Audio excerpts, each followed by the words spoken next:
पहला क्वेश्चन हमारे सामने में दे रखा है मेरे भाई, मिलान करने वाला क्वेश्चन दे रखा है। इसका मिलान जो है इसके साथ करना है, इसका मिलान उसके साथ करना है। तो क्वेश्चन में आपको दे रखा है, एक तरफ आपको दे रखा है कि विद्युत चुंबकीय जो स्पेक्ट्रम होता है, जो विद्युत चुंबकीय तरंग होता है उसके बारे में यहाँ पर बोला है। एक तरफ आपका विद्युत चुंबकीय स्पेक्ट्रम होता है और विद्युत चुंबकीय तरंग जो होता है हमारा, radio wave, microwave, infrared, ultraviolet, X-ray, gamma ray, ये सब तो हमारा होता है, ये सब हमारा आवेशीन होता है, कोई आवेश नहीं होता है। और इसका मिलान जो करना है किसके साथ करना है, मिलान करना है मेरे भाई उसके मुख्य उपयोग और स्रोत के साथ करना है, कि कहां से वो हमारा निकलता है और उसका यूज क्या है वो आपसे पूछा गया, उपयोग और स्रोत आपसे पूछा गया है। तो मेरे भाई सबसे पहला चीज हमारा क्या है, तो ये मिलान करना है। तो सबसे पहला हम लोग को दिख रहा है कि रेडियो वेव, माइक्रोवेव, इंफ्रारेड और अल्ट्रावायलेट की बात करते हैं। एक बात बताइए, जो अल्ट्रावायलेट रेडिएशन हमारा होता है, इस अल्ट्रावायलेट रेडिएशन का एमिशन कहां से होता है, तो हमारे सूरज से जो किरणें निकलती है जिसको हार्मफुल किरण कहते हैं, वो सूरज से निकलती है। ये कैसी किरण है, तो ये हमारा हार्मफुल विकिरण है, इस बात को ध्यान रखना। ये कैसी किरणें हैं, तो ये हमारा हार्मफुल रेडिएशन है, हार्मफुल विकिरण है। और ये हार्मफुल विकिरण की अगर हम बात करते हैं कहां से निकलती है, तो ये सन से निकलती है।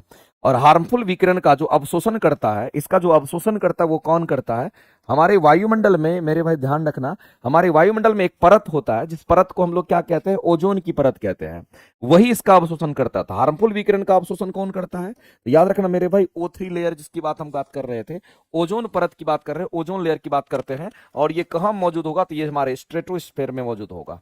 ये कहां पर, तुम्हारे स्ट्रेटोस्फेयर में मौजूद होता है। और ये ओजोन की परत क्या करती है, तो इस हार्मफुल रेडिएशन का अवशोषण कर लेती है और हमारी पृथ्वी पर आने से रोकती है इसको। नहीं तो अगर हार्मफुल रेडिएशन अगर हमारे पृथ्वी पर पहुंच जाएगी तो मेरे भाई जीव जंतु मारे जाएंगे, इस बात को ध्यान रखना। तो इसका अवशोषण कौन करेगा, तो ये करेगा। दूसरी बात आपको ध्यान रखना है, इसी में हमारा अल्ट्रावायलेट रेडिएशन में हमारा होता है, जिसको हम लोग क्या कहते हैं, इसको हम लोग क्या कहते हैं, अल्ट्रावायलेट, अल्ट्रावायलेट बी रेडिएशन जो हमारा होता है, अल्ट्रावायलेट जो बी रेडिएशन होता है, ये विटामिन D3 का भी निर्माण करता है। विटामिन D3 का निर्माण हमारा करता है, इस बात को ध्यान रखेंगे। ये अल्ट्रावायलेट बी जो होता है ये हानिकारक नहीं है, हमारे लिए यूजफुल होता है और ये विटामिन डी का निर्माण करता है। लेकिन अगर हम बात करते हैं यहाँ पर परावैंगनी किरण में, हार्मफुल किरण में जो आता है वो सी आता है, ए आता है, सब सी ए और हमारा खतरनाक होता है, जबकि बी विटामिन D3 का निर्माण करता है। मेरे को इस बात को ध्यान रखना है, यहाँ पर आपको ध्यान रखना है, इसके लिए हमारा क्या होगा, तो ओजोन परत द्वारा अवशोषित हो जाता है और विटामिन डी का संश्लेषण करता है। इसका मतलब है इसका मिलान किसके साथ है, तो इसके साथ है। इसका मिलान अगर किसी के साथ है तो इसके साथ है, यहां पर आपको दिख रहा होगा। इसका मतलब है कि डी का जो मिलान हमारा है वो कहां पे, तो कहेंगे डी का मिलान 1 के साथ है, तो डी का मिलान आप कर दीजिए 1 के साथ। अगर डी का मिलान 1 के साथ है तो हम लोग टोटली कहेंगे ये रॉन्ग हो जाएगा, इस स्टेटमेंट के बारे में तो हम सोचेंगे भी नहीं। यहां पर डी आपका 1 दे रखा है, डी आपका 1 दे रखा है, और किसी में कॉमन दिख रहा है क्या, A4 दिख रहा है, इसका मतलब 4 होने की संभावना, तो ए को नहीं भी चेक करेंगे तो चलेगा। लेकिन दूसरी बात आप ध्यान रखेंगे, जो इंफ्रारेड रेडिएशन हमारा होता है ये भी हमारा कहते हैं विद्युत चुंबकीय तरंग के रूप में होता है। लेकिन ये जो रेडिएशन होता है ये हमारे जो रिमोट वगैरह हम लोग घर में यूज करते हैं, आप इस इंफ्रारेड रेडिएशन को आप देख भी सकते हैं। आप अपने मोबाइल को निकालिए और जो कैमरा होता है वहां पर अपना रिमोट को आप दबाइए तो आपको वो दिख जाएगा। तो मेरे भाई इंफ्रारेड रेडिएशन जो हमारा होता है, जैसे कि टीवी वगैरह का रिमोट वगैरह होता है, उससे जो विकिरण निकलती है उसको इंफ्रारेड कहते हैं। और इसी इंफ्रारेड रेडिएशन के कारण हमारी वायुमंडल भी गर्म होती है, पृथ्वी भी गर्म होती है, इस बात को ध्यान रखेंगे। तो यहां पर आपसे जो क्वेश्चन पूछा गया, ये क्या पूछा गया उसके हिसाब से आंसर करेंगे, उसके हिसाब से हम लोग आंसर करेंगे। तो इसका इस्तेमाल हम लोग कहां पे करते हैं, इंफ्रारेड रे की अगर हम बात करते हैं तो इसका जो मिलान है वो हीट रेडिएशन के लिए करते हैं, जो कि पृथ्वी को गर्म करती है। अवरक्त किरणें क्या करती है, तो ये पृथ्वी को गर्म करती है, और ये जब पृथ्वी को गर्म करेगी तो वायुमंडल हमारा गर्म होता है। और साथ ही साथ हम लोग को ध्यान रखना, नाइट विजन जो डिवाइस होता है, जितने भी नाइट विजन डिवाइसेस होते हैं उसमें भी हमारा इंफ्रारेड का ही इस्तेमाल होता है। उसमें भी हमारा किसका इस्तेमाल होगा, तो इंफ्रारेड का ही इस्तेमाल होता है, इंफ्रारेड रे का इस्तेमाल होता है। रिमोट से जो निकलता है रे उसको भी इंफ्रारेड रे ही कहते हैं, इस बात को ध्यान रखेंगे। रेडियो वेव तो मेरे भाई तो क्लियर है कि हमारा रेडियो वेव जो है रेडियो एवं रेडियो टीवी सेट के लिए यूज होता है। ये ए का तो हमारा 4 मैच कर रहा था पहले से ही, और हम लोगों ने यहां पर सी का मैच कराया है 2 के साथ, तो सी का ऑप्शन 2 हमारा मैच कर रहा है। बचा क्या, बी का 3। माइक्रोवेव जो हमारा होता है, माइक्रो ओवन वगैरह जिसमें हम लोग खाना वगैरह को गर्म करते हैं उसमें इसका इस्तेमाल करते हैं, इसमें करते हैं, और रडार में भी इसका इस्तेमाल किया जाता है। क्योंकि माइक्रोवेव की तरंगें बहुत छोटी तरंगें बहुत छोटी छोटी होती है, इसलिए इसका रडार में भी हम लोग इस्तेमाल करते हैं। तो कुल मिलाकर के अगर आप देखिएगा तो 4-3-2-1 आपका है, तो 4-3-2-1 यहां पर दिख रहा होगा, 4-3-2-1 यही आपके राइट आंसर हो जाएंगे, ये आपका फिर रॉन्ग हो जाएगा।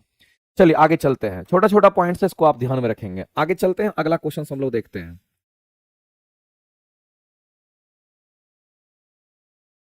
कहाँ चला गया?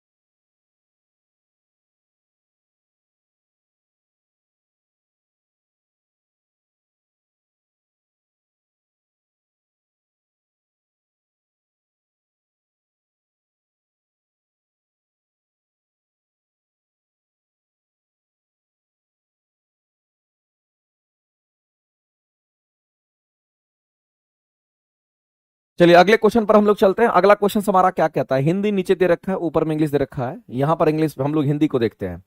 क्रांति कोण के बारे में निम्नलिखित में से कौन सा स्टेटमेंट सही है? मेरे भाई क्रिटिकल एंगल की बात कर रहा है, क्रांति कोण की बात कर रहा है। तो ये चीज तो हम लोग हमेशा से जानते हैं कि जब कभी भी क्रांति कोण की अगर हम बात करेंगे तो ये क्रांति कोण हमारा कौन सा होता है? तो क्रिटिकल एंगल कहते हैं। क्रांति कोण का निर्माण हमारा कब होता है? जब प्रकाश किधर से किधर चलती है।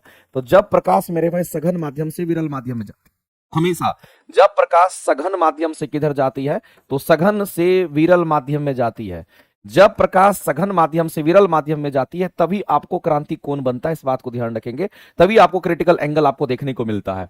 ये कंडीशन है, इसको याद रखना है। ये मेरे भाई ये शर्त है, ये कंडीशन है, इस बात को ध्यान रखना। विरल से सघन नहीं, हमेशा प्रकाश किधर से किधर, तो कहेंगे सघन से विरल होना चाहिए अगर आपको क्रांति कोण देखना है तो। क्रांति कोण को हम लोग किससे दिखाते हैं? थीटा सी से दिखाते हैं। एक्चुअली में आपको दो गो माध्यम लेना है। एक माध्यम को कह देते हैं कि हमारा सघन है, एक माध्यम को हम कह देते हैं विरल है। ऊपर में अगर हम एयर ले लेते हैं और नीचे में हम क्या ले लेते हैं? वाटर ले लेते हैं। इससे पता चलता है कि ये विरल है और ये सघन है। और इसी पर क्या करते हैं? एक अविलंब लाइन हम लोग ड्रॉ करते हैं और अविलंब लाइन हमारा ये होता है। अब मेरे भाई जब अविलंब लाइन हमारा ये होता है, अविलंब लाइन हमारा ये होता है, इसको हम लोग क्या कह दिए? तो इसको हम लोग यहां पर सिंपली कह दिए कि हमारा अविलंब होता है। ध्यान रखेंगे।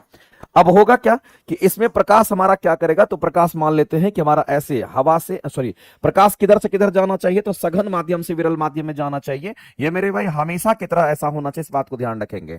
तो प्रकाश सघन से विरल में जाना चाहिए। तीर का निशान किधर से किधर है? सघन से विरल है। तो ये वाटर सघन होगा और हमारा हवा विरल होगा, क्योंकि इसका एयर जो होता है हमारा, इसका अपवर्तनांक कम होता है, इसका अपवर्तनांक ज्यादा। जिसका अपवर्तनांक ज्यादा वो सघन, जिसका अपवर्तनांक कम वो विरल होता है। तो प्रकाश जब कभी भी जाएगा तो प्रकाश हमारा ऐसे ही जाएगा। मान लेते कि ये जो हमारा एंगल होगा इसको इंसिडेंस एंगल कहते हैं। तो जैसे ही कोई भी प्रकाश की किरणें हमारा सघन से विरल में जाती है तो अपवर्तन का नियम कहता है कि सघन से अगर विरल में जाएगी तो ये हमारा अविलंब से किधर भागती है? तो दूर भागती है। और इसको रिफ्रैक्टेड एंगल के नाम से हम लोग जानते हैं। इसी तरीके से आपको ध्यान रखना है कि अगर मान लेते हैं प्रकाश की किरण अगर इस इंसिडेंस एंगल से हमारा बढ़ करके, अगर हम कहेंगे इस एंगल से बढ़ करके हमारा कितना, तो इसको क्रांतिक कोण अगर कहते हैं। तो आपको ध्यान रखना है कि यहां जो अपवर्तित किरण आप देख पा रहे थे, जो थीटा आर से आपका डिफ्लेक्ट किया था, अगर इस कोण को, इंसिडेंट कोण को, अगर आप ये जो इंसिडेंट कोण अगर आपका यहाँ है, इसको अगर क्रांतिक कोण अगर आप कहते हैं, इस क्रांतिक कोण अगर कहते हैं, यानी यहां से लेकर के यहां तक एंगल को क्रांतिक कोण कहेंगे। अगर इंसिडेंस एंगल का मान क्रांतिक कोण के बराबर होता है तो याद रखना मेरे में जो रिफ्लेक्टेड रे हमारा होगा वो कितने डिग्री से हमारा मुड़ जाएगा? तो 90 डिग्री से हमारा मुड़ जाता है। और जो अपवर्तित किरण होती है हमारा यहां आ जाती है। जो अपवर्तित किरण होगी, जो अपवर्तित किरण होगी वो कहां आ जाएगी? तो कहेंगे अपवर्तित किरण हमारा 90 डिग्री से मुड़ जाती है। इस बात को आप ध्यान रखें, अविलंब से 90 डिग्री पर मुड़ जाती है। और याद रखना जब अपवर्तित किरण 90 डिग्री पर मुड़ती है, जब अपवर्तित किरण कितने डिग्री पर मुड़ती है? जब अपवर्तित किरण हमारा 90 डिग्री पर मुड़ती है, जब अपवर्तित किरण हमारा 90 डिग्री पर मुड़ जाती है, तो जिस एंगल पर उसको भेजा गया था इस एंगल के साथ अगर भेजते तो ये 90 डिग्री पर अगर मुड़ जाती है तो मेरे भाई इसी को क्रांतिक कोण कहते हैं। इसी को हम लोग क्या कहते हैं? तो इसी को हम लोग क्रांतिक कोण कहते हैं। इस बात को आप ध्यान रखेंगे। तो क्रांतिक कोण के लिए क्या है हमारा? क्रांतिक कोण कहने का मतलब है क्रांतिक कोण हमारा वह कोण होता है, क्रांतिक कोण हमारा वह कोण होता है जिस कोण पर अपवर्तित किरण हमारा अविलंब से 90 डिग्री कोण बना लेती है। इस बात को ध्यान रखेंगे। तो आपको पूछा गया इसके बारे में कौन सा स्टेटमेंट सही है, तो आप कहेंगे कौन सा स्टेटमेंट हुआ? आपतन कोण, जिसके लिए अपवर्तन कोण 0 डिग्री होगा, नहीं, जिसके लिए अपवर्तन कोण का मान 90 डिग्री होगा, वह आपतन कोण जिसके लिए अपवर्तन कोण का मान 90 डिग्री होता है उसको हम लोग क्या कहते हैं? क्रांतिक कोण कहते हैं। एकदम सिंपल सा बात है, समझ में आ गया होगा। इसको हम लोग कहते हैं मेरे भाई क्या, तो इसको हम लोग सीधा कहेंगे कि हमारा क्रिटिकल एंगल होता है। यहाँ क्रांतिक तापमान नहीं चल रहा है कि आप क्रांतिक तापमान बता रहे हैं, ये क्रिटिकल एंगल की बात करते हैं। इस बात को ध्यान रखिए, ये क्रांतिक कोण की हम बात कर रहे थे। आगे चलते हैं, अगला क्वेश्चन देख रहा है हम लोग के सामने है कि यदि किसी घूमते हुए मंच पर कोई व्यक्ति, मंच है और घूम रहा है, उस पर कोई व्यक्ति ऐसे बाह फैला देता है। मेरे पास जब ऐसे करके रखा है तो उसका मोमेंट ऑफ इनर्शिया कहीं और होगा, ऐसे फैला दिया तो उसका मोमेंट ऑफ इनर्शिया कहीं और होगा। क्योंकि हम लोग जानते हैं कि किसी का भी मोमेंट ऑफ इनर्शिया अगर कैलकुलेट करते हैं तो एक बात आप जान लीजिए कि मोमेंट ऑफ इनर्शिया की बात करते हैं जिसको जड़त्व आघूर्ण कहते हैं। ये मोमेंट ऑफ इनर्शिया को हम लोग क्या कहेंगे, तो इसको हम लोग यहां पर ध्यान रखेंगे, इसको जड़त्व आघूर्ण कहते हैं। और मोमेंट ऑफ इनर्शिया जो हमारा जड़त्व आघूर्ण होता है, ये जो हमारा जड़त्व आघूर्ण होता है इसको हम लोग किससे दिखाते हैं, तो आई से दिखाते हैं। अगर मोमेंट ऑफ इनर्शिया की अगर हम बात करते हैं, अलग अलग वस्तु के लिए अलग अलग होता है। से मान लेते कि हमारा ये है, ये एक एक्सिस है, और इससे मान लेते यहां पर इस दूरी पर कोई वस्तु रखा हुआ है जिसका द्रव्यमान कितना m है, और यहां से दूरी यहां तक का हमारा कितना है, तो हमारा कितना r है। हम कहेंगे बताओ इसका सारा का सारा द्रव्यमान कहां पे है, तो यहां पे है। इसका मोमेंट ऑफ इनर्शिया हमारा कितना होगा, तो हम लोग सीधा कहते हैं कि mr² होता है। ये डायरेक्ट हम लोग कह सकते हैं कि हमारा mr² यहां पर हमारा होगा, डायरेक्ट आप कह सकते हैं, कोई दिक्कत नहीं है। अलग अलग वस्तु के अरेंजमेंट के हिसाब से मोमेंट ऑफ इनर्शिया क्या होगा, तो अलग अलग होता है। अब मामला मेरे भाई इस बात को समझना कि यहां पर हम कहना क्या चाह रहे हैं, उसी से रिलेटेड ये टर्म है, इसलिए हम लोग वहां पे पहुंचे हैं। यदि किसी घूमते हुए मंच पर, यदि कोई घूमता हुआ मंच है, मंच पर कोई व्यक्ति क्या करता है, कोई व्यक्ति अपनी बाह को फैला लेता है।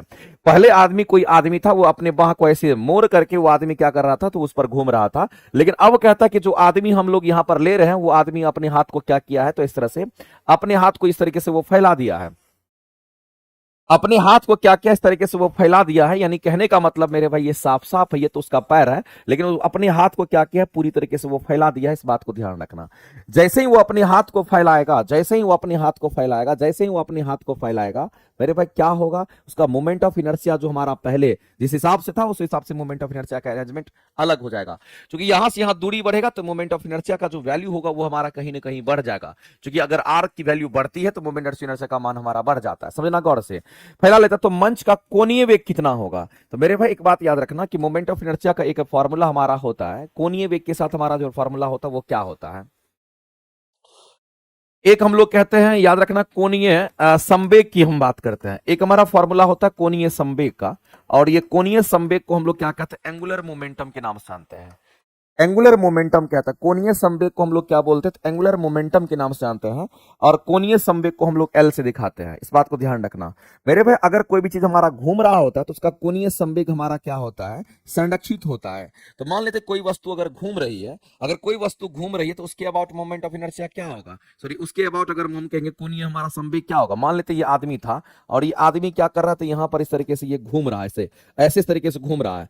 तो इसके अबाउट जो हमारा एंगुलर मोमेंटम होगा, एल होगा, वो हमारा क्या होगा, तो कहेंगे कांस्टेंट होगा।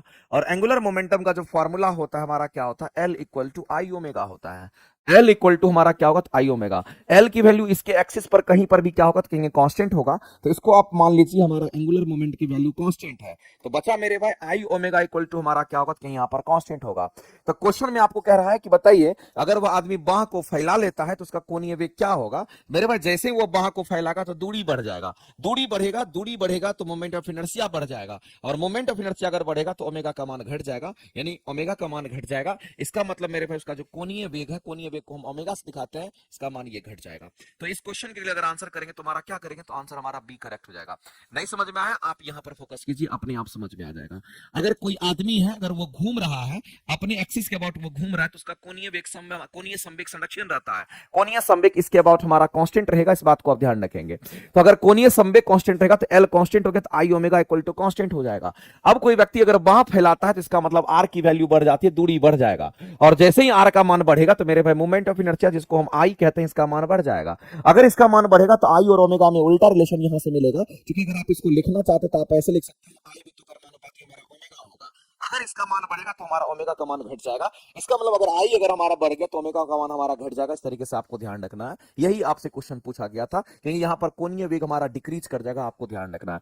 अगर कोई भी वस्तु अगर अपने एक्सिस के अबाउट अगर घूर्णन गति करता है, लगातार घूर्णन गति करता है, तो याद रखना वह कोणीय संवेग वहां पर हमारा जो होता है वो कांस्टेंट होता है, कोणीय संवेग संरक्षित रहता है। इस तरीके से आपको ध्यान रखना है मेरे भाई। आगे चलते हैं, और ये फॉर्मूला बहुत काम का चीज है, इस फॉर्मूला को आप जरूर याद रखिएगा। एल इक्वल टू हमारा क्या होता है, आई ओमेगा होता है। एल इक्वल टू हमारा क्या होता है, आई ओमेगा होता है। ये भी एक फॉर्मूला हमारा होता है, एंगुलर मोमेंटम का फॉर्मूला होता है, इसको आप ध्यान रखेंगे। एंगुलर मोमेंटम का फॉर्मूला हमारा क्या है, तो एल इक्वल टू हमारा आई ओमेगा होता है। मैं बार बार कह रहा हूं, कई बार क्वेश्चन इस पर एग्जाम में दे देता है। एल इक्वल टू हमारा क्या होगा, I omega. I moment of inertia, I को मोमेंट ऑफ इनर्शिया कहते हैं, ओमेगा को कोणीय वेग कहते हैं, और एल जो हमारा है इसको हम लोग कोणीय संवेग कहते हैं। इस बात को ध्यान रखेंगे। चलिए आगे चलते हैं। अगला क्वेश्चन कहता है कि the efficiency of Carnot engine. Carnot engine की अगर बात करता है मेरे भाई, तो आपको ध्यान रखना है, अगर आपके सामने में कार्नोट इंजन की अगर बात करता है, तो कार्नोट इंजन जो हमारा होता है ये आइडियल इंजन को कहते हैं। इस बात को ध्यान रखना, कार्नोट इंजन हमारा कोई इंजन होता नहीं है। लेकिन एक बात याद रखना मेरे भाई, जो कार्नोट इंजन होता है ये इंजन कैसा होता है, ये आदर्श इंजन इसको हम लोग कहते हैं। कार्नोट इंजन कैसा इंजन है, तो ये हमारा आदर्श इंजन होता है। इस बात को ध्यान रखेंगे। और कोई भी अगर आदर्श इंजन अगर हमारा होगा, तो इसकी एफिशिएंसी जो होती है वो 100% होता है। इस बात को ध्यान रखना। और 100% कहने का मतलब किसके बराबर होगा, तो 100% कहने का मतलब है वो लगभग 1 के बराबर उसकी एफिशिएंसी होती है। यानी कि आप जितना इनपुट देते हैं उतना ही आउटपुट आपको मिलता है। अरे दीजिए ना नोटिफिकेशन जी।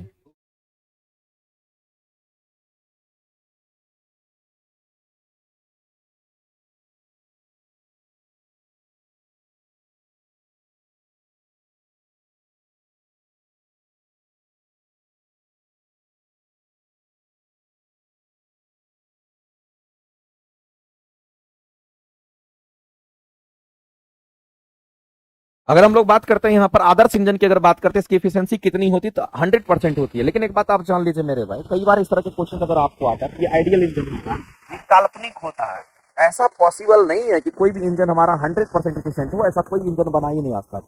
ये काल्पनिक इंजन है, बस कल्पना करते हैं। बस इसका हम लोग क्या करते हैं, तो हम लोग चाहते हैं कि दूसरा कोई इंजन अगर हम बनाए, तो इसके जैसा वो इंजन हमारा काम ना करे।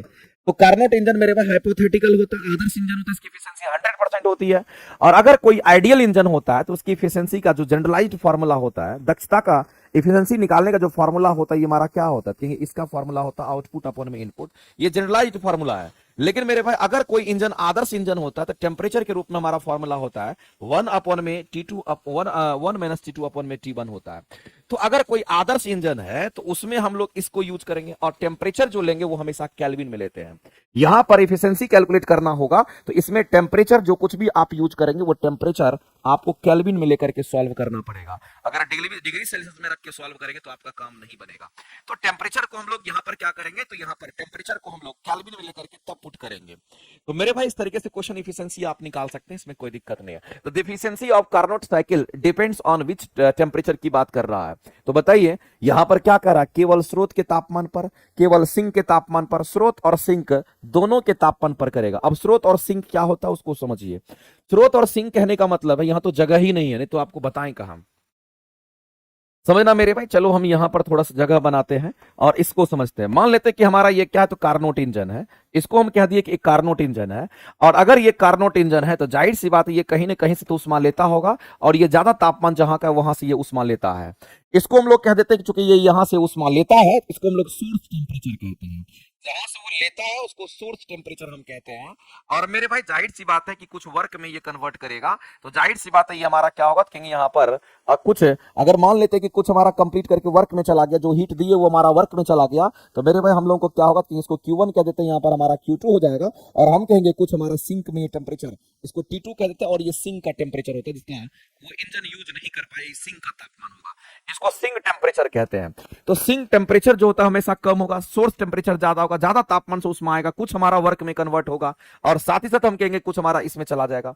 मेरे भाई इस बात को ध्यान रखना, क्योंकि ये आइडियल इंजन है, तो जितना इंजन की हम बात करते हैं, हाई टेम्परेचर ये लो टेम्परेचर, उष्मा का संचरण हमेशा उच्च तापमान से निम्न तापमान की तरफ होगा, इसलिए ये ज्यादा तापमान ये कम तापमान पर होगा। तो इसकी जब एफिशिएंसी कैलकुलेट करने की बात आती है, यहां जब एफिशिएंसी कैलकुलेट करते हैं, तो ये 1 अपॉन में 1 माइनस T2 अपॉन में क्या होगा, T1 हो जाएगा। इस बात को आप ध्यान रखेंगे, तो ये वाला फॉर्मूला यूज करेंगे। लेकिन तापमान इसमें क्या लेते हैं, तो जो टेम्परेचर लेते हैं वो हमेशा किसमें, तो याद रखना है ये केल्विन में लेते हैं। कोई अगर आपसे पूछता है कि बताइए कि कार्नोट इंजन की एफिशिएंसी कितनी होगी, तो आप कहेंगे 1 माइनस T2 अपॉन में T1 होगा। 1 माइनस T2 अपॉन में T1 होगा। T2 क्या, कम तापमान, T1 क्या है, ज्यादा तापमान, डिवाइड करके आप निकाल देना। लेकिन तापमान जब भी लेना तो केल्विन में लेकर के सॉल्व करना, एफिशिएंसी निकल जाएगी। वैसे मैं आपको बताना चाहता हूं, अगर कार्नोट बोल दिया है, इसकी एफिशिएंसी 100% होती है। कितनी परसेंट होगी, 100% होती है। इस बात को ध्यान रखेंगे।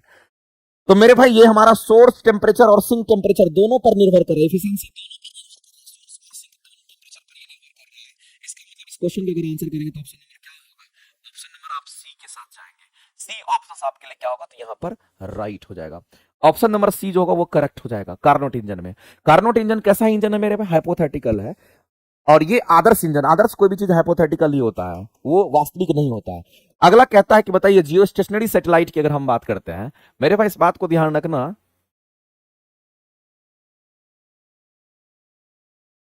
जो जियो स्टेशनरी हमारा यहां पर सैटेलाइट की हम बात करते हैं, तो ये जियो स्टेशनरी सैटेलाइट की अगर हम बात करते हैं तो आपको पता होगा कि जैसे मान लेते हैं कि ये हमारा क्या है, मान लेते हैं कि ये हमारा पृथ्वी है, इसको हम लोग क्या कहते थे, ये हमारा अर्थ है, और अर्थ के चारों तरफ हमारा सैटेलाइट क्या करता है, तो रोटेट करता है इस तरीके से। और मेरे भाई जिस तरह से जिस गति से अर्थ रोटेट करता है उसी गति से हमारा सैटेलाइट भी घूमता है, जिसको हम लोग जियो स्टेशनरी सैटेलाइट के नाम से हम लोग जानते हैं। तो यहां पर मान लेते हैं कि ये हमारा क्या है, तो ये सैटेलाइट है, और इसी सैटेलाइट की हम बात कर रहे हैं।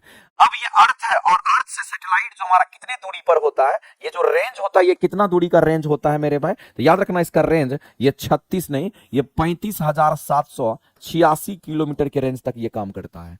35,786 किलोमीटर इसका एग्जैक्ट मान है, इतने रेंज तक ये हमारा काम करता है। नीचे तो काम करेगा ही करेगा, इसके ऊपर काम नहीं करेगा, इससे किलोमीटर से ऊपर काम नहीं करेगा, इसके नीचे काम करेगा। लेकिन आपको ध्यान रखना है कि ये यहां से चल करके यहां तक अगर पहुंचेगा, ऐसे करके मान लेते हैं ये चल करके पहुंचेगा, ऐसे घूमते हुए पहुंचेगा, जहां से चला वहीं अगर पहुंच जाता तो एक आवर्तकाल कंप्लीट होता है। तो मेरे भाई इस बात को आप समझने की कोशिश कीजिए कि अगर हम एक आवर्तकाल की अगर बात करते हैं तो एक आवर्तकाल कितने के बराबर होगा, तो एक साइकिल के बराबर होता है, एक कंप्लीट साइकिल हमारा होता है। एक आवर्तकाल एक साइकिल होगा, और मेरे भाई इस बात को ध्यान रखना, जिस गति से पृथ्वी घूमती है उसी गति से ये भी हमारा घूमता है। तो आवर्तकाल जो हमारा होता है, एक आवर्तकाल इसका कितने का बराबर होगा, तो याद रखना मेरे भाई ये 24 आवर्स का होता है, ये 24 आवर्स का होता है। और यही 24 आवर्स हमारा क्या है, तो यही हमारा पृथ्वी का आवर्तकाल है। ये किसका आवर्तकाल है, तो ये हमारा ये पृथ्वी का आवर्तकाल होता है, इस बात को आप ध्यान रखेंगे, ये पृथ्वी का आवर्तकाल है। इसका मतलब ये सैटेलाइट का जो आवर्तकाल होता है वो पृथ्वी के आवर्तकाल के बराबर होता है, ये लाइन आपको ध्यान रखना है।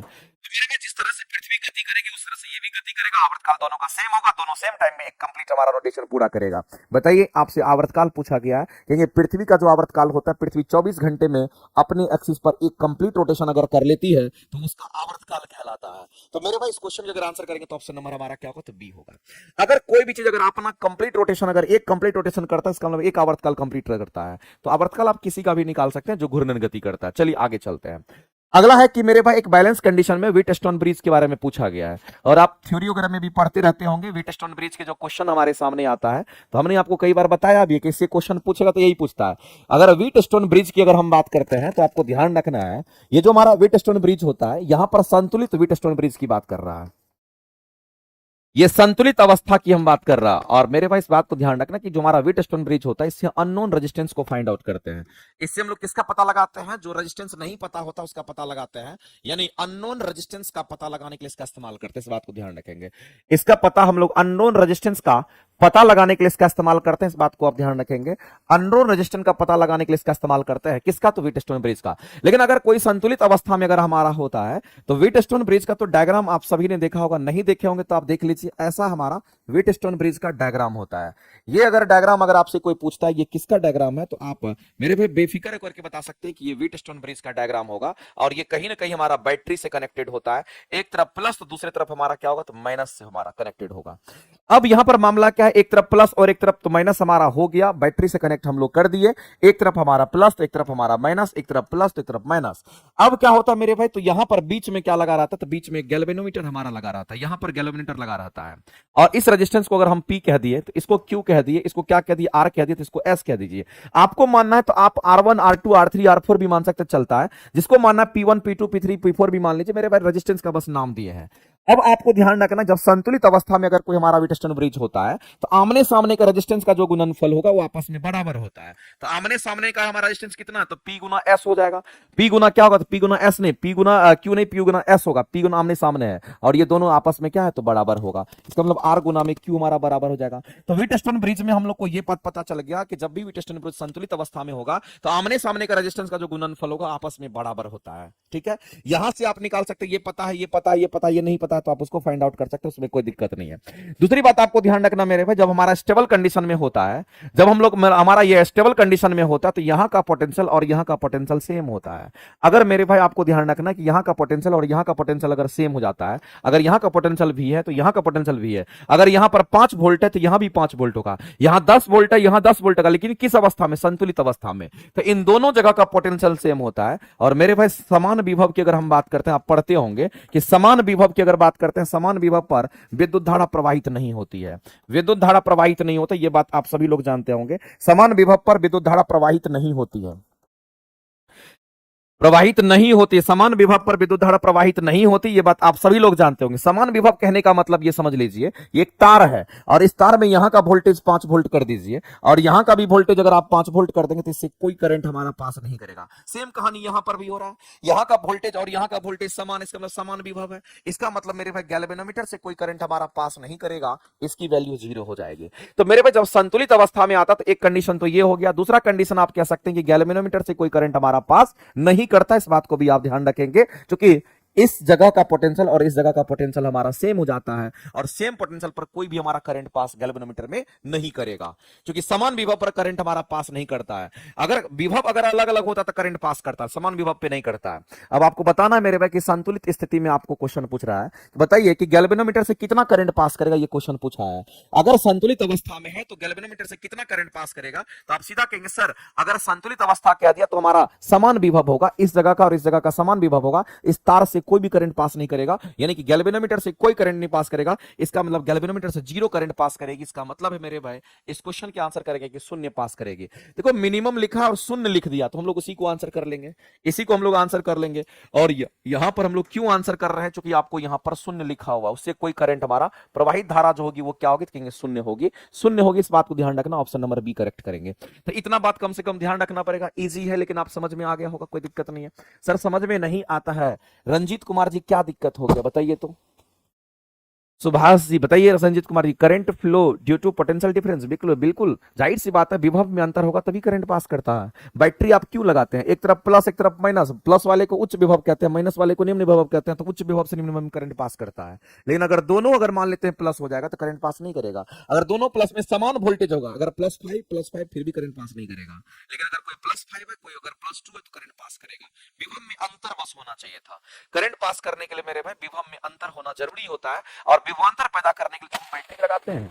आगे चलते हैं, अगला क्वेश्चन आपको दे रखा है यहाँ पर कि एक पूर्ण तरंग दृष्टिकारी फुल वेव रेक्टिफायर हमारा है, जिसमें इनपुट एसी की आवृत्ति 50 हर्ट्ज है, तो आउटपुट जो डीसी होगा उसकी आवृत्ति कितनी होगी, ये आपको पूछा गया है। इसके लिए डायरेक्ट फॉर्मूला यूज करिए, इसके लिए डायरेक्ट फॉर्मूला यूज करिए, कहीं पर अगर आपको दे देगा तो आप इसका फॉर्मूला ही करके बनाएंगे। तो मेरे भाई आपको ध्यान रखना, आपसे पूछा गया तो फ्रीक्वेंसी पूछा गया है, और हम लोग को पता है कि जो फ्रीक्वेंसी हमारा है, जिस फ्रीक्वेंसी की बात करते हैं, आउटपुट फ्रीक्वेंसी जो हमारा होता है, ये 2 टाइम्स हमारा क्या होता है, इनपुट फ्रीक्वेंसी की हम बात करते हैं।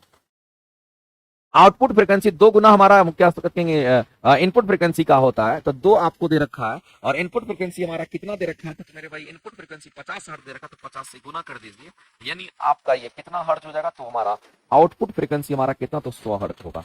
आउटपुट फ्रीक्वेंसी कितना हो जाएगा, यहाँ पर 100 हर्ट्ज होगा, और इस क्वेश्चन के आंसर अगर करेंगे तो ऑप्शन नंबर सी आपका राइट है। फॉर्मूला लिख लेना, कभी यूज होगा तो कर लेना, कोई दिक्कत नहीं। आगे चलते हैं, अगला क्वेश्चन मेरे भाई यहां पर दे रखा है, इसके बारे में तो हमने आपको कई बार बताया है, इस क्वेश्चन का आंसर आपको करनी चाहिए। हम लोग चुंबकीय पदार्थ की अगर बात करते हैं, किसकी बात कर रहे हैं, तो यहां पर चुंबकीय पदार्थ की बात करते हैं, और मैंने कई बार बोला है कि चुंबकीय पदार्थ हमारा 3 तरह का होता है। सबसे पहले तो हम यहाँ पर डाया मैग्नेटिक मटेरियल की हम बात करते हैं। तो जो डाया मैग्नेटिक मटेरियल हमारा होता है, ये जो डाया मैग्नेटिक मटेरियल हमारा होता है, याद रखना मेरे भाई, ये हमारा इसी को कहते हैं प्रति चुंबकीय पदार्थ।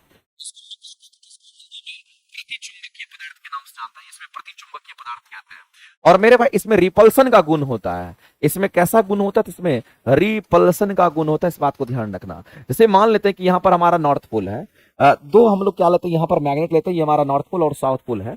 तो इसमें एक्चुअली में क्या होगा, इसमें क्या होगा, मान लेते हैं इसके बीच में कोई कंडक्टर आप रख दीजिएगा, कोई कंडक्टर अगर रख देते हैं, इससे करंट पास कर सकता है, तो पता चलेगा कि यहां पर अगर आप मान लेते हैं कि दोनों तरफ से हमारा क्या है, दोनों तरफ से यहाँ पर नॉर्थ पोल साउथ पोल, इसका मतलब ये हमारा चुंबकीय छिद्र है, और इस चुंबकीय छिद्र में एक हम जो ब्लू कलर का रखे हैं उसको कंडक्टर कहते हैं, चालक कहते हैं। जैसे ही आप उसको रखेंगे तो ये क्या करेगा मेरे भाई, तो जो मैग्नेटिक फील्ड लाइंस हमारा होता है उसको रिपेल करेगा, यानी इसको दूर भगाता है, ऐसे करके दूर भगाता है। तो यहां पर रिपल्सन का गुण होता है, इस बात को ध्यान रखेंगे। दूर भरा, इससे दूर भगा रहा मतलब रिपल्सन का गुण उसमें है। इसी तरीके से आपको ध्यान रखना है, डायामैग्नेटिक मटेरियल की तरह ही हमारा क्या होता है, नहीं डायामैग्नेटिक मटेरियल हमारा होगा तो हम कहेंगे यहाँ पर पैरामैग्नेटिक मटेरियल की हम बात करते हैं, इसका भी गुण होता है। तो जो पैरामैग्नेटिक मटेरियल हमारा होता है, जिसको हम लोग क्या कहते हैं, तो पैरामैग्नेटिक मटेरियल को अनुचुंबकीय पदार्थ के नाम से जानते हैं। इसको हम लोग क्या कहते हैं, तो इसको हम लोग अनुचुंबकीय पदार्थ कहते हैं, इस बात को ध्यान रखना, अनुचुंबकीय पदार्थ कहते हैं। लेकिन मेरे भाई इस बात को ध्यान रखना कि जो अनुचुंबकीय पदार्थ होते हैं इसमें वीक अट्रैक्शन होता है, इसमें वीक अट्रैक्टिव फोर्स हमारा काम करता है। कैसा, तो अट्रैक्टिव फोर्स होता है लेकिन यहाँ पर वीक अट्रैक्टिव फोर्स हमारा काम करता है, इस बात को ध्यान रखेंगे।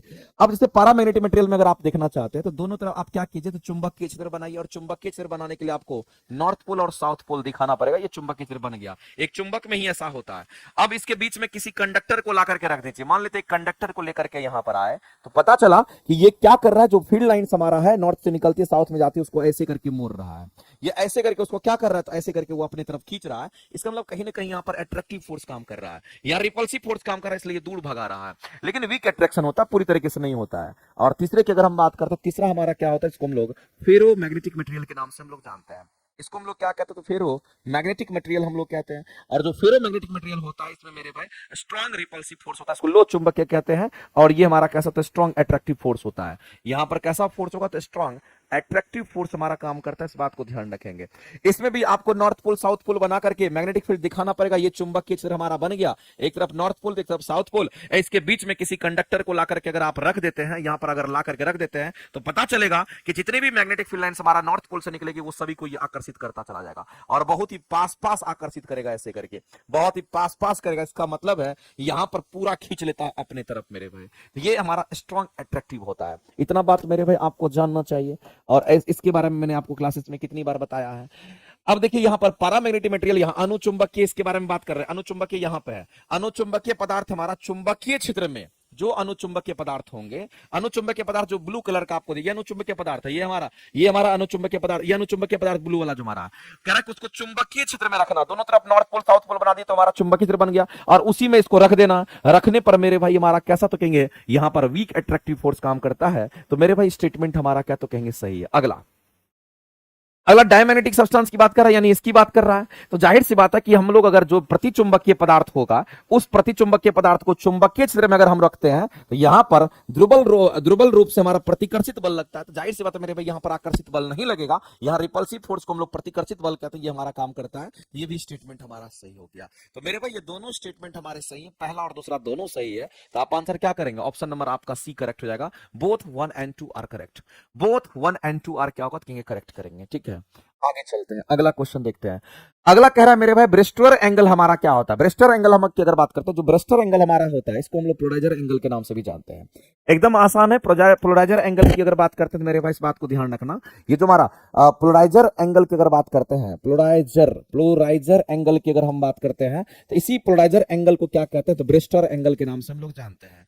इसी को हम लोग क्या कहते हैं, इसी को हम लोग यहाँ पर ब्रेस्टर एंगल भी कहते हैं, पोलराइजर एंगल को ही ब्रेस्टर एंगल कहते हैं। अब समझना गौर से मेरे भाई कि दो माध्यम यहां पर हम लेंगे। एक माध्यम की तरफ हम कहेंगे हमारा क्या होगा, तो कहेंगे हवा रख दीजिए, और दूसरे माध्यम में मान लेते हैं कि हमारा पानी रख दीजिए। माध्यम अलग अलग हो गया, कोई दिक्कत नहीं है। दूसरी बात है मेरे भाई जो विरल हो, जो सघन होगा, जो हमारा जिसका पूर्णांक ज्यादा वो हमारा सघन, जिसका पूर्णांक कम वो हमारा विरल होगा। अब यहीं पर क्या करते हैं, एक अविलंब लाइन आप खींचते हैं। इस लाइन को क्या कहते हैं, तो ये हमारा अविलंब लाइन यहां पर दिख रहा है, किसको, अविलंब लाइन हम लोग कह रहे हैं।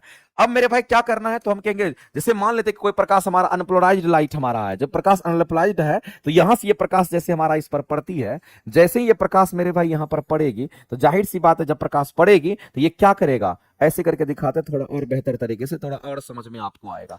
मान लेते हैं कि यहां पर हमारा कोई, जहां से प्रकाश निकलती है, अनपोलराइज्ड लाइट है, चारों तरफ फैल रहा अनपोलराइज्ड लाइट है, ऐसे करके गई, ऐसे करके टकराए।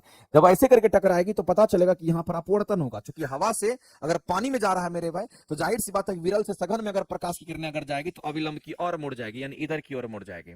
तो मेरे भाई कुछ प्रकाश किरणें क्या होगी, तो कुछ प्रकाश किरणें हमारा यहां पर रिफ्रैक्ट कर जाएगी, यानी कि अपवर्तित हो जाएगी, ये रिफ्रैक्ट कर जाएगी, इस बात को ध्यान रखेंगे। ये रिफ्लेक्ट कर जाएगी। और कुछ प्रकाश किरणें क्या होगी, तो कहेंगे यहां पर हमारा इस तरीके से रिफ्लेक्ट कर जाएगी। तो कुछ प्रकाश किरणें रिफ्लेक्ट कर जाएगी और कुछ प्रकाश किरणें क्या होगी, तो यहां पर रिफ्लेक्ट कर गई। इस बात को ध्यान रखना।